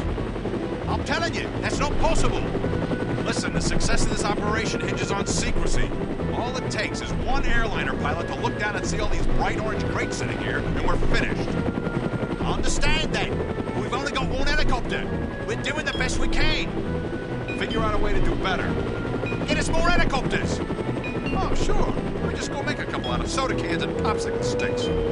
Sarcasm ain't gonna make this go any faster. Well, how about you airlift as much as you can and stick everything else back in the storage area over here? Well, I guess it's a possibility, but we're gonna have to move it at some point. We've got another shipment of stuff coming in for the station tomorrow afternoon. Wait till dark. Sure, if we can use floodlights. They didn't talk to me about a massive moonlight airlift. Whose idea was it to paint these damn crates orange anyway? What genius thought that up? Don't turn this into a union meeting. Whatever makes you happy. Fine. I guess I'll just have to file an official report explaining how you refuse to follow orders. Whatever makes you happy.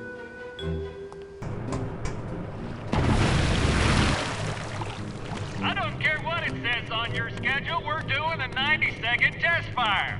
We did a 90-second test last week. The results were inconclusive. Besides, we've adjusted the fuel-oxygen ratio since then. You can't just change the schedule at the drop of a hat. We need results. If that means modifying the schedule, then that's what we're gonna do. This schedule is based on your estimates. Our budget is based on the schedule. If you deviate from the schedule, you'll put us over budget. That's not my problem. My job is to deliver a more efficient rocket engine. It is your problem because you signed off on the schedule. Maybe so, but if I stick to the schedule, I'm definitely gonna face the axe because there's no way I'm gonna be able to deliver what I promised. I'd rather take my chances. Suit yourself, and I'm reporting this situation to the director. Be my guest.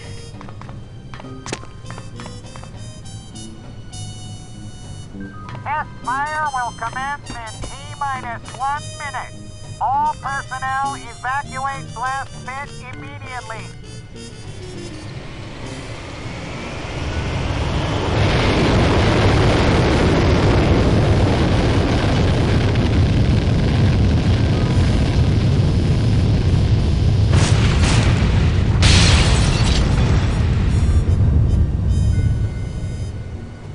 I've got a requisition here for 20 gallons of antidote.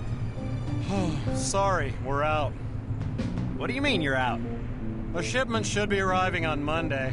I can put you on a waiting list. Can't you get it sooner? I don't make the schedules. You don't have any? Nope. I told you. That stuff has a very limited shelf life.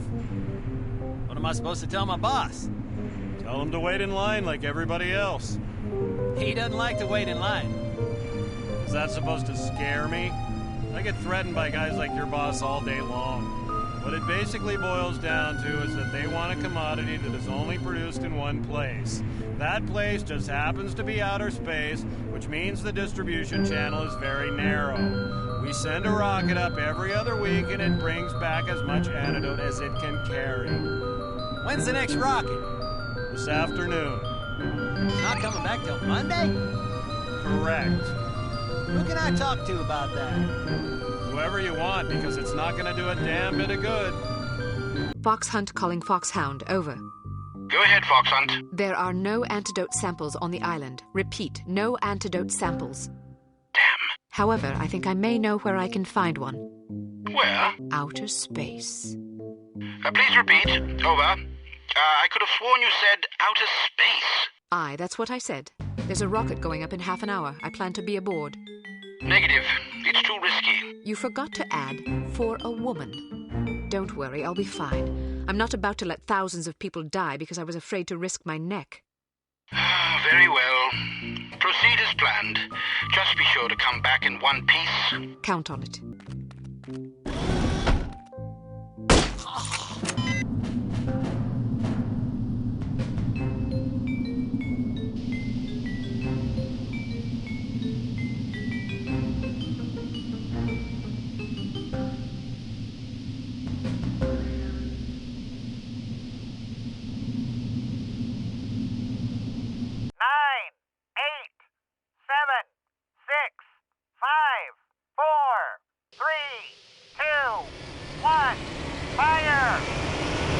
Once aboard the Harm space station, you must ascertain where the antidote is stored.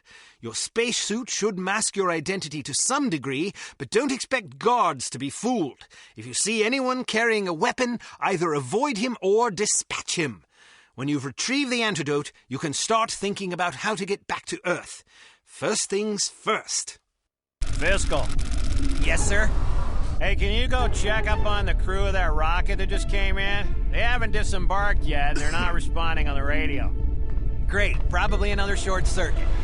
That's what I'm thinking. I'd like to get my hands on the contractor that built this hunk of junk. Too late. We shot him out the airlock last month. What? How come I didn't know? It was a private ceremony. That's just plain selfish. Sorry. All right, I'll check out the rocket. Guess it isn't a short circuit. Hello? You guys okay in here? Oh, you're so beautiful. You drive me mad with lust. Oh, hello. We're just doing inventory of the medical supplies. Yes. I've counted 6 boxes so far. How about you? I've also counted 6. Well, let's keep counting.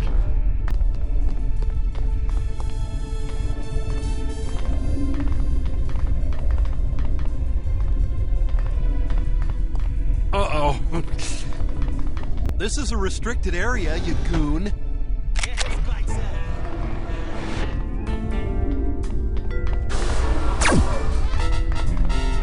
I'm a bitch of...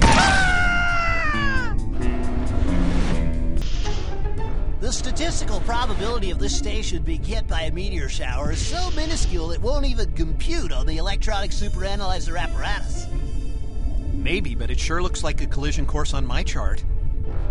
The human eye is no match for the raw computational power of the electronic superanalyzer. I should know. I built it myself. Yes, I know you built it. You remind me several times a day.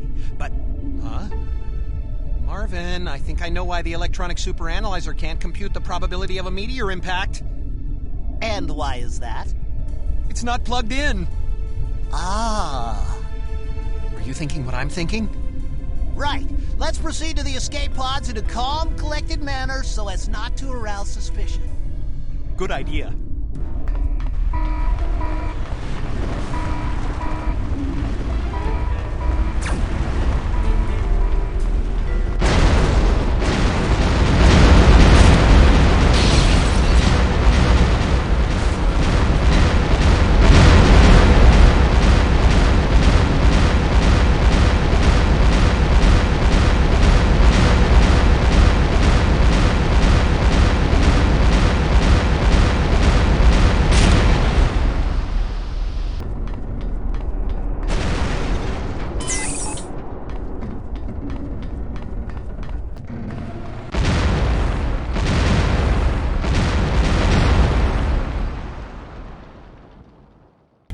have the antidote, but you still don't know to whom you should administer it.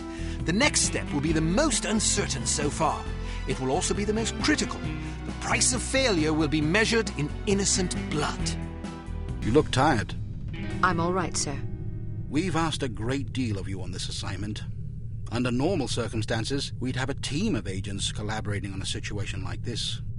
Well, I wanted a challenge. You've certainly got the right attitude. Gentlemen, what have you learned? The antidote sample is viable. Excellent. Is there enough for our purposes? I should think so. Of course, it depends on how many people have been infected. We need that list of names, and we need it before Harm sets another example. Where's the Baroness now? She and the Baron are on holiday at their chateau in the German Alps. Then that's where I'm going. Need I remind you that Harm's next victim will detonate less than 20 hours from now? That's assuming they don't retaliate for Agent Archer blowing up their space station. Relax, Smithy. It'll take them that long to figure out what happened. I wrecked their communications, remember? Besides, a meteor shower blew up that station, not me. Regardless, this hardly seems the time for wild goose chases. Well, what do you recommend? Look, I know the Baroness is behind this mess, and I know she keeps that list of names close to her. She's not doing this just for the money. She wants to blow these people to bits. She wants revenge. That's an amusing theory, but you'll excuse me if I'm not entirely convinced. I don't care if you're convinced. I just want to know if you have a better idea. Not at the moment. Then let me do this. If you come up with something better, you can call me back. I won't argue. That seems unlikely. All I care about is getting that list of names before more innocent people die. I don't want to sit around here waiting for some blinding flash of insight, only to discover I was right all along and lives were lost because I didn't follow my instincts. If you receive a signal from us, I expect you to drop everything and get in touch immediately. Am I understood? You can count on it. I hope you have a plan. Sure I do. I'm going to get inside that chateau, find the list, and get out. I see. And how exactly do you intend to do that? I'll improvise. Brilliant. Why didn't I think of that? What about the fellow that's been keeping an eye on the Baroness for us? He's just a spy. Some poor chap willing to risk his neck for a pittance and a bit of adventure. Perfect. Have him meet me at my hotel when I arrive. Are we really going to go through with this? Yes, we are. God save us all. Since snowmobiles are a common method of transportation at this time of year in the Alps, we figured you might as well use this opportunity to practice with one.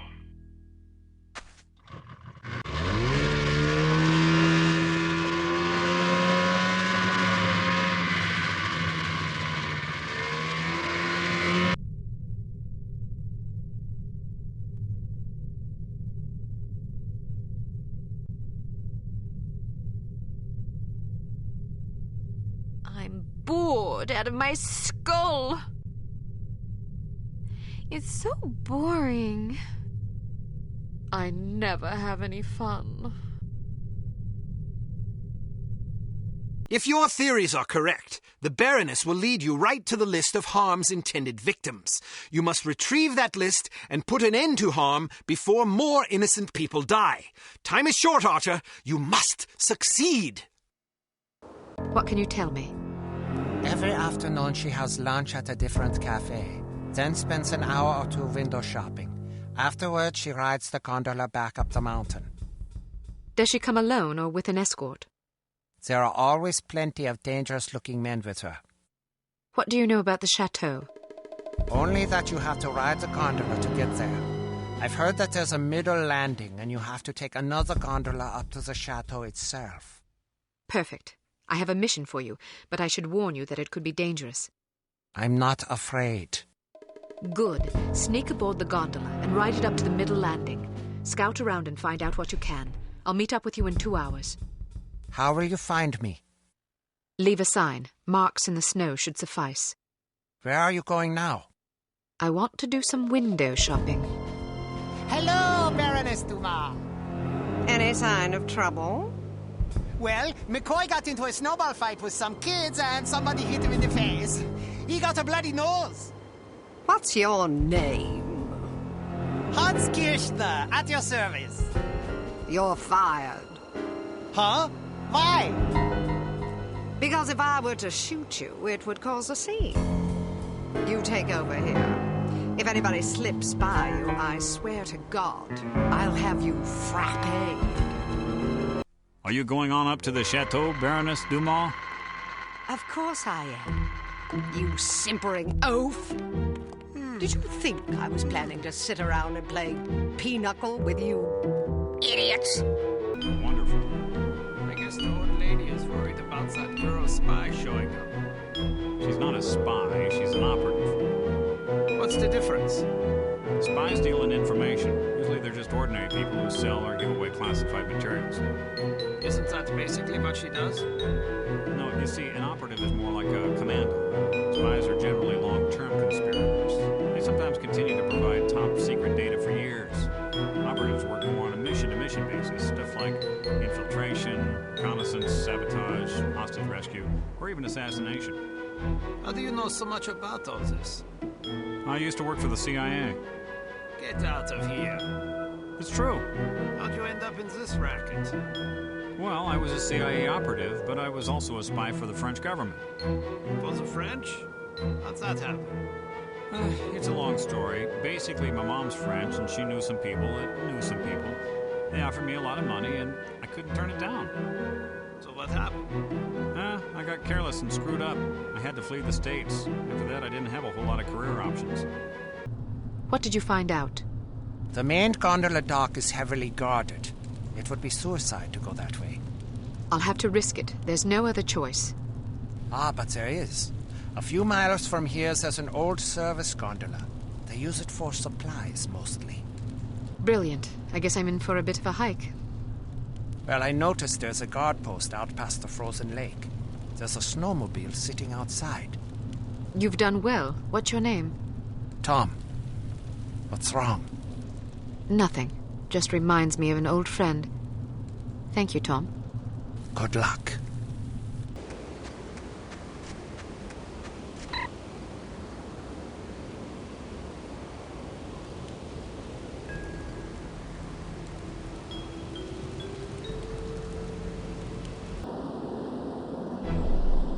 Foxhunt calling Foxhound, over.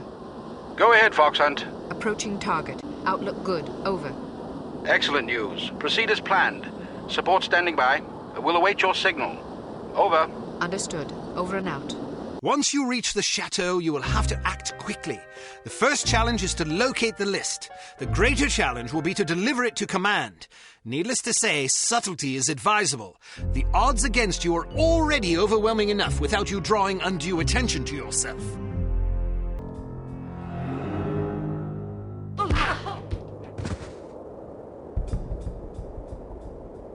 Alright, lock her up. Maybe we should throw her off a cliff. Did I ask for your opinion? No, but I was just thinking. Oh, you were you? Yes, I think keeping her alive is a bad idea. Is that so? You know how in spy shows the hero always gets away? Well, that just sets a considerable precedent, don't you think? Sure, it's just television shows, but it still makes me nervous.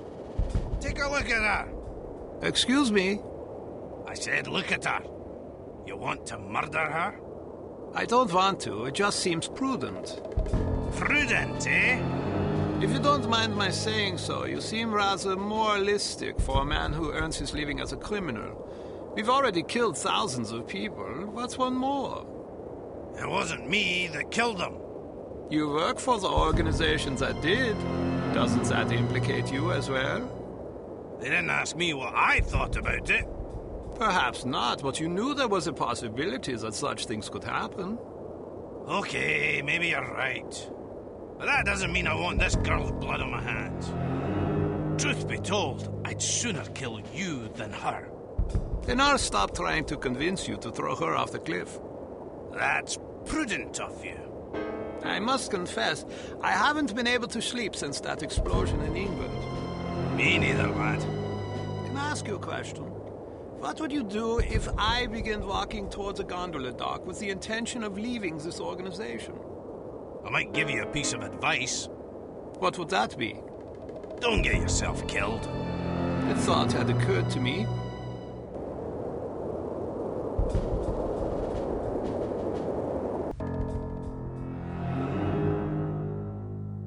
I don't want any interruptions.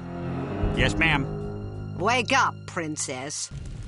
So, this is the indomitable Cate Archer, super spy. I hope Armstrong wasn't too rough with you, dear. I'm not sure whether it's his Scottish blood or his peasant heritage, but he's rather lacking in social polish. Oh, but you're Scottish too, aren't you? Ah, how insensitive you are. Baroness Dumont, you're not what I expected. Is that so? Sorry if I'm a disappointment. Not at all. Quite the opposite, in fact. Meeting your husband didn't lead me to expect much of the woman who'd choose to marry him. Oh, yes, my husband. He's a child in the body of a man. A rather large man. All I have to do is play mommy every once in a while, and I get to spend his money any way I please. And he has plenty of money to spend. But enough about my vocation. Let's talk about yours. Your vocation? But I thought you were working for Harm.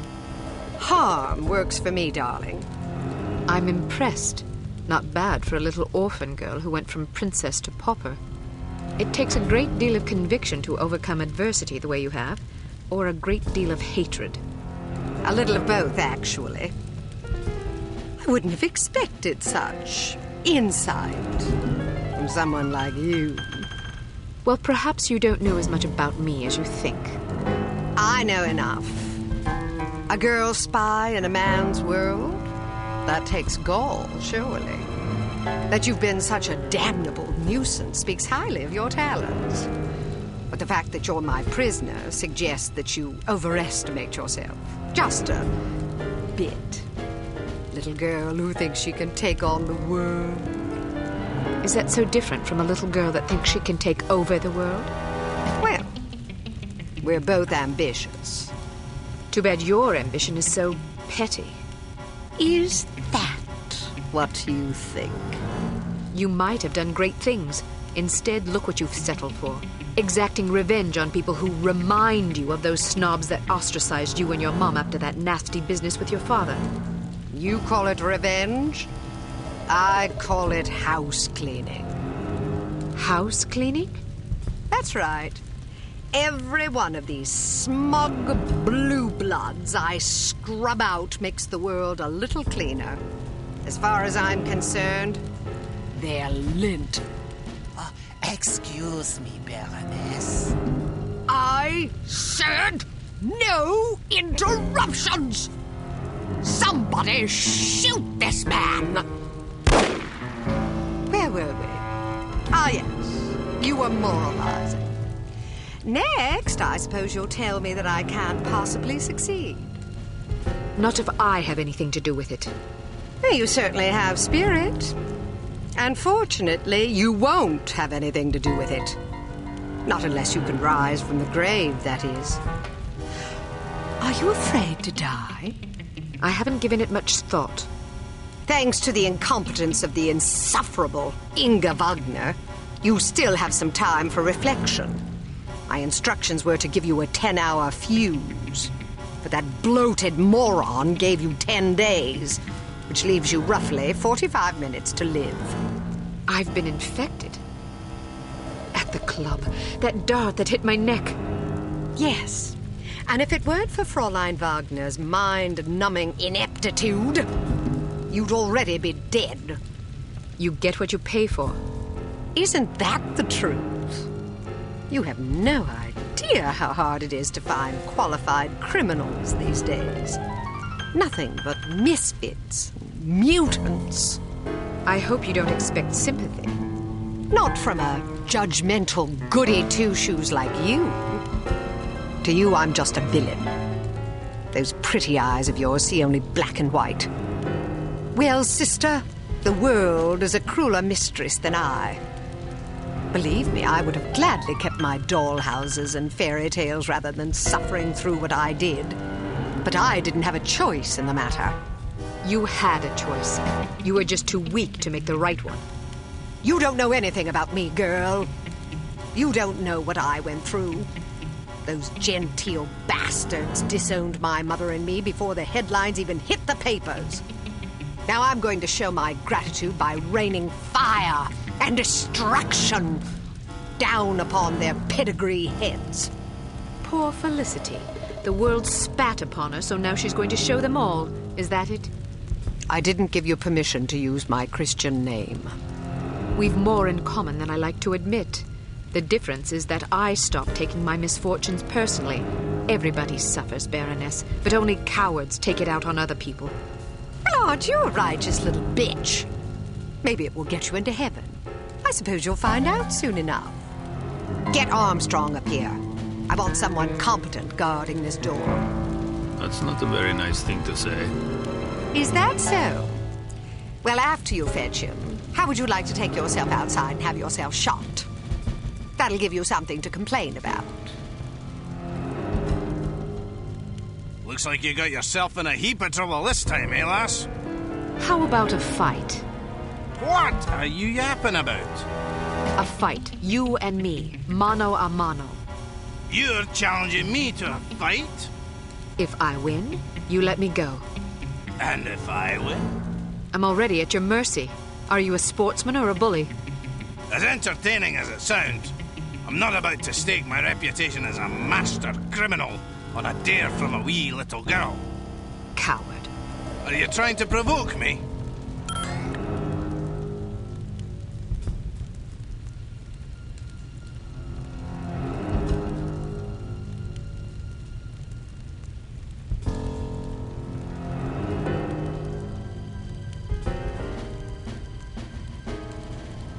You're an ugly bastard. Right on both counts, girlie. I always figured you for a sissy. I dare you to say that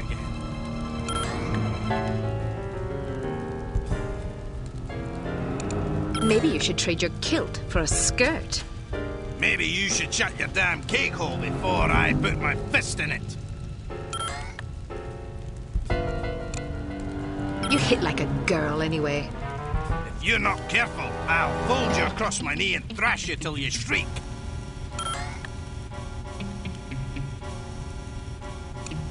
Nice face. Want a gun? That would be a cruel thing to say, if it weren't the bloody truth.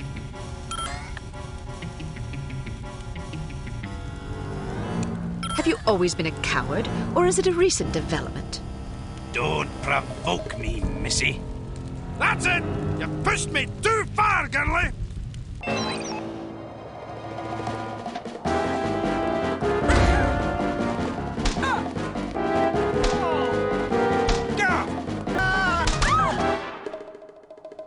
I'll be damned! Walloped by a girl! So, do you intend to keep your word and let me go, or do I need to pummel you some more? I may be a villain, but I'm not a liar. A promise is a promise. What about you? Time to look for a new job, I suppose. I'm definitely not sticking around here to discuss your escape with the Baroness. Maybe you should consider a legitimate career next time. My skill set is a bit too, specialised for legitimate work. Don't you worry about me. I'll make do. I owe you. That you do. And don't forget it either. Can I ask one more favour of you? You can ask. The list of names. Where does the Baroness keep it? Sorry, I can't help you. Do you have any idea how many innocent people will die if the Baroness isn't stopped? What do I care? Don't give me that. Imagine some crazy woman with a chip on her shoulder blew up your mum. How would that make you feel? My mum's already dead. Answer my question, you big ox, or I'll pummel you so bad you'll be picking your own teeth out of your arse. Okay, fine, I'd be sad. Is that what you want to hear? I might even cry like a ninny. Are you happy now? Just think about all the people that'll lose their mums and their sons and their wives, all because some power-mad Baroness had a bad childhood. You want that on your conscience? All right, enough, fine. As far as I know, she keeps the bloody thing in a safe in her underground lair. There's an elevator behind a woodpile downstairs. You're a resourceful lass, you'll figure it out.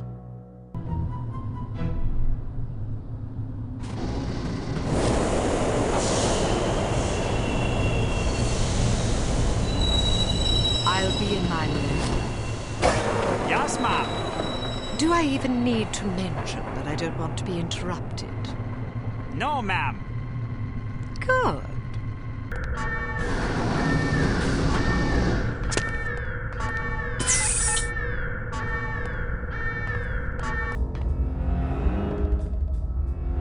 The girl is gone. I should have had her shot.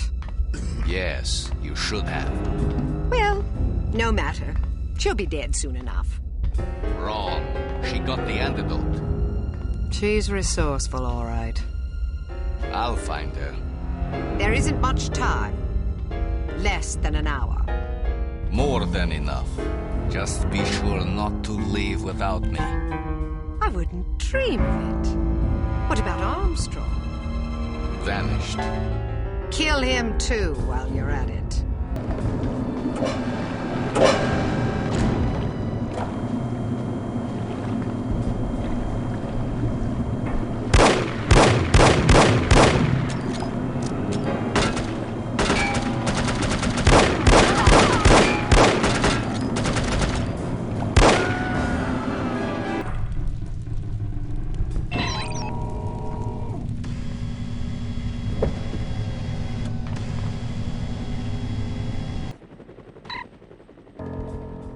That's unexpected. You meddlesome imp. Guards, kill her! Now that you have the list, you must get off this mountain alive. You should expect heavy opposition. It's what you don't expect that you should be afraid of. There's also the matter of the name you glimpsed at the top of the list. Be on the lookout for Archer. Yes, sir. Battle stations, we are under attack. All coffee breaks are hereby postponed until the threat has been neutralized. Oh, man.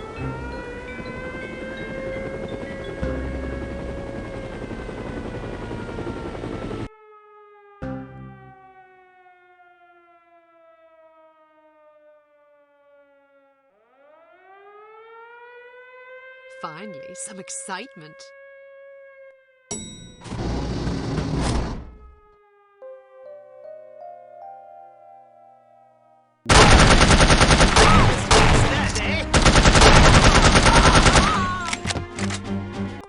Agent Archer, good to see you. Head for the helicopter in the courtyard. We'll cover you. All right, but make sure you're off this mountain in the next 15 minutes. Why? There's going to be a very large explosion.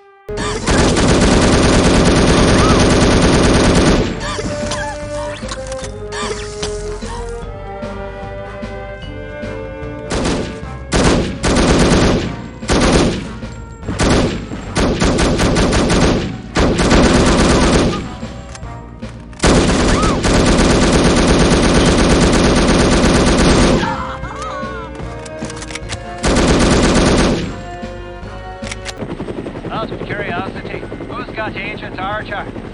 Oh, you had it. I don't have her either. Damn it all to hell. Should we head back? Well, the objective of our mission was to rescue her. Good point.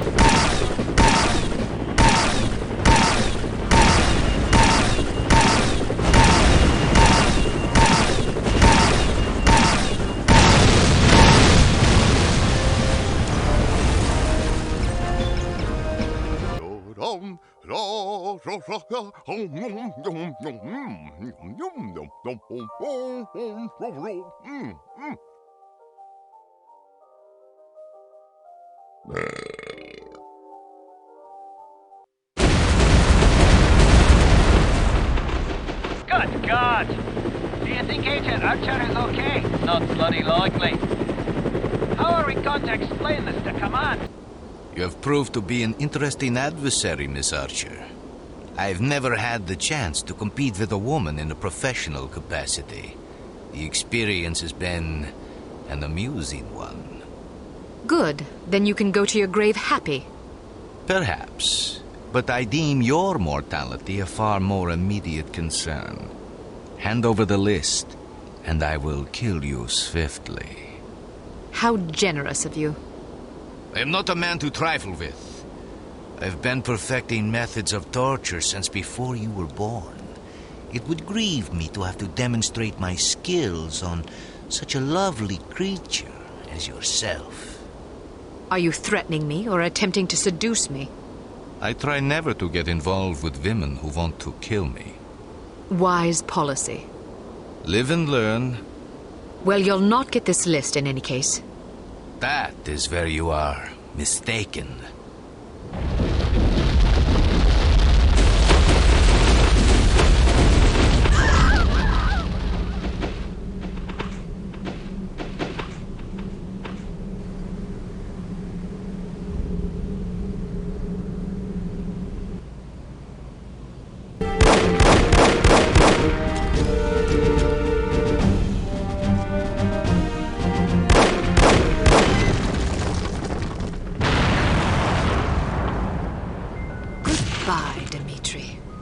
You've escaped with the list. The Baroness has escaped, but it's only a matter of time before she's brought to justice. Volkov and Baron Dumas are dead. Meanwhile, Armstrong has vanished, but it seems unlikely that you have anything to fear from him. All that is left is to report the good news to command. Mr. Jones, please. Whom may I say is calling? Cate Archer. One moment. Archer, you're alive? I suppose I am. There was a report that you'd been killed in an explosion. Oh, that? No, I survived. Did you get the list? I expect a telegram within the hour. This is excellent news. Are you all right? I'm fine. Maybe a wee bit tired. Nothing a nap and a sip of scotch won't clear up. Well, let me know the moment you arrive. Okay, see you soon. She's got the list. Unbelievable. Miss Kavanaugh, please alert cryptography that Agent Archer will be sending an encoded message within the hour. This is top priority. Don't congratulate yourself yet, Ms. Archer.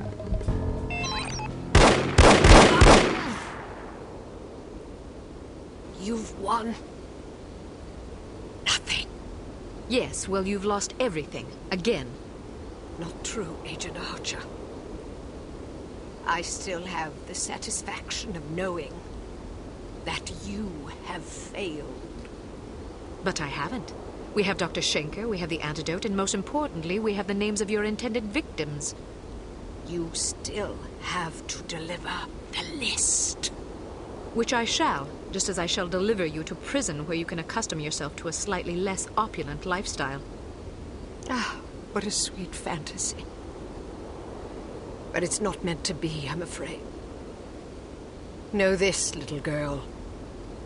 Harm does not die with me. I think you'll survive your wounds. It's not my wounds you should be worried about. Pardon me. I've got to get everybody off the streets.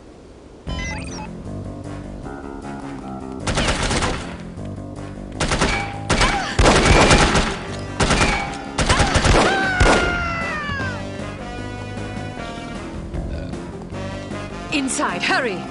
Get off the streets! Get inside, now!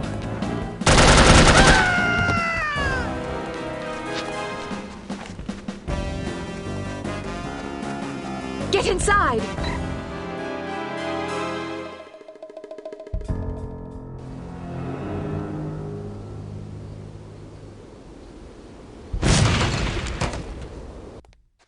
Poor, pathetic creature.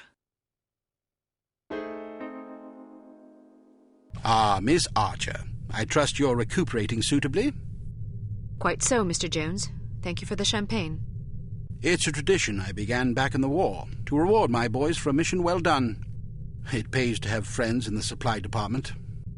So, does that mean I'm one of the boys? I suppose it does. Figuratively speaking, of course. Of course. Miss Archer, I realize I have been somewhat abrasive during this ordeal. You've been a belligerent oaf. I hope you can understand that I take our collective purpose very seriously. Although I was highly skeptical of a woman's ability to handle this mission, I am overjoyed to have been proved wrong. You have gone above and beyond the call of duty in this matter, for which we are all indebted to you. I wish we could offer you a proper vacation, but until Unity is full strength again, I'm afraid we can't afford to let you rest. Thank you, sir, but I've waited a long time for a chance like this. I wouldn't dream of going on vacation now. That's the spirit. Well, I'm going to go home and see if my wife remembers me. See you both tomorrow. I'd best be going too. I haven't bathed in 3 days. I imagine I'm a bit ripe. Is this how it ends, then? How what ends? Saving the world. That's what we did, right? Yes, that is what we did. Is it always like this? Weary farewells and shuffling off home for a hot bath and a good night's sleep? A good night's sleep if you're lucky. Yes, Agent Archer. It is always like this. Saving the world is our job, you see. If we do it properly, nobody even knows the world is in jeopardy to begin with. Not a lot of fanfare, I suppose. Just the satisfaction of a job well done. An important job. I like to think so. Good night, Agent Archer. Good night, Mr. Smith. Good night.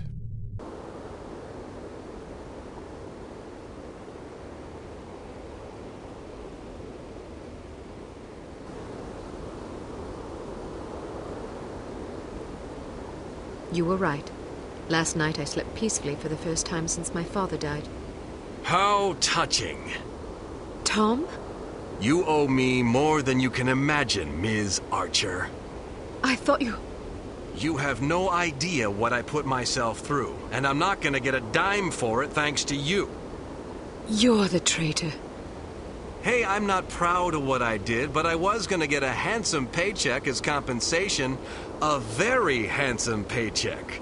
Unfortunately, you had to go and blow up my benefactor. Money?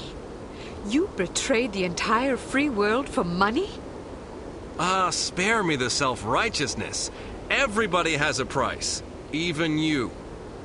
You don't know anything about me. Maybe not, but I've been in this business long enough to see what people are capable of. Anybody can talk about honor and patriotism, but those are just pretty words. When the money's on the table, the right amount of money, you'd be surprised how quickly you can change your tune. Do you honestly believe that? Of course I do. You know what a spy is? It's just some ordinary Joe who's willing to risk his life to sell out his country for a few measly bucks. We rely on these people. That's where most of our information comes from. The difference between them and us, other than our training as operatives, of course, is a price tag. Mine just happened to be about 100 times as much money. And now I get nothing thanks to you. You're forgetting something, Tom.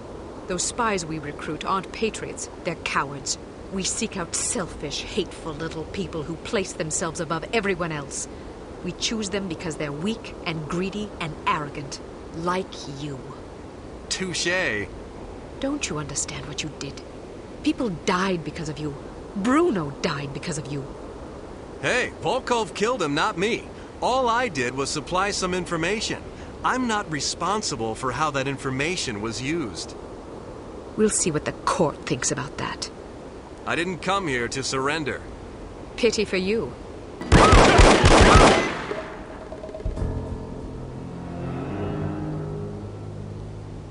Drop your gun. Or what? Are you gonna shoot me in cold blood? If I have to. That's mighty tough talk for a little girl.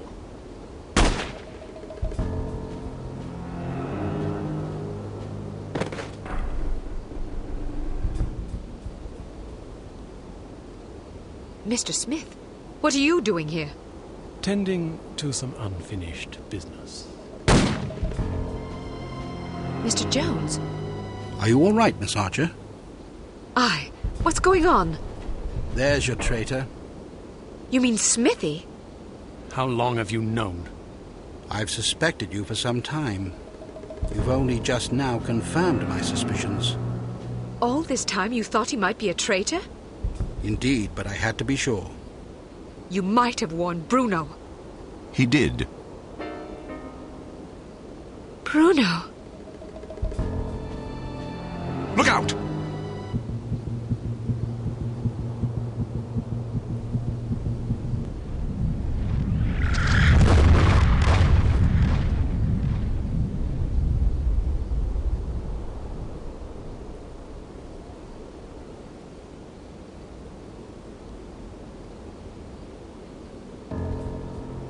Everyone okay?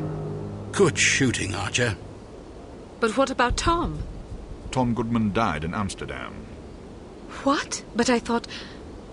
The man you knew as Tom Goodman was an imposter. His real name was Melvin Blitzney.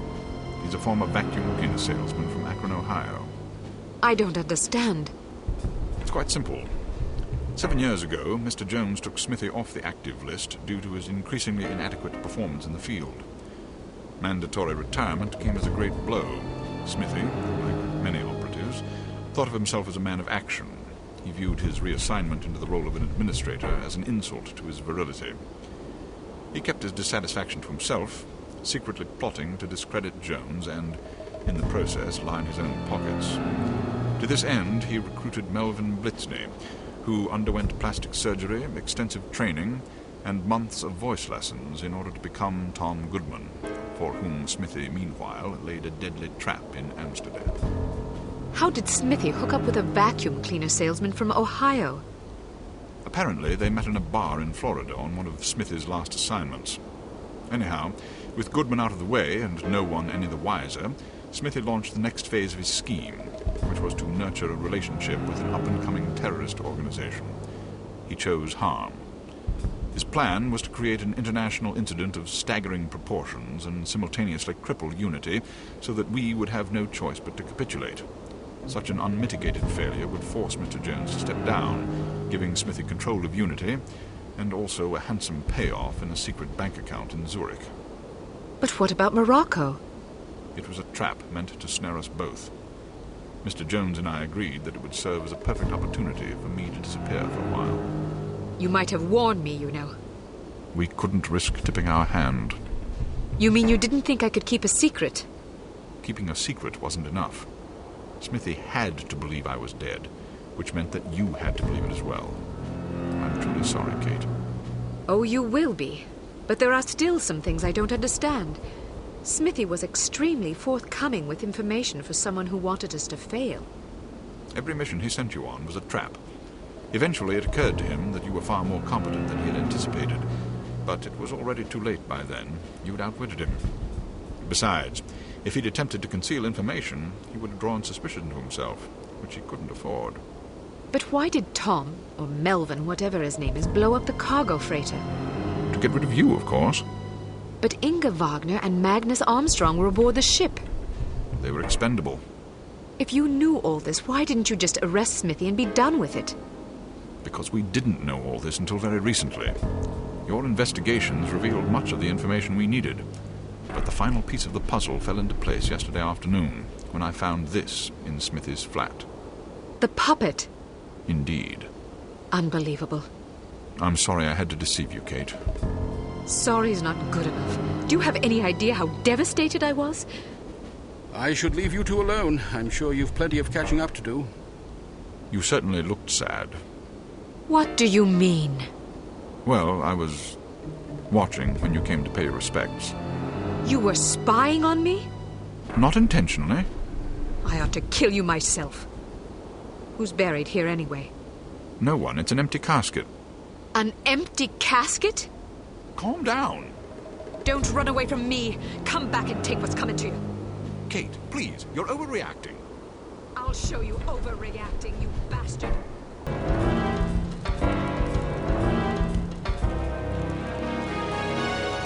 I'm afraid I have bad news. I'm already aware of the situation, Dimitri. No matter. You'll just have to do better next time.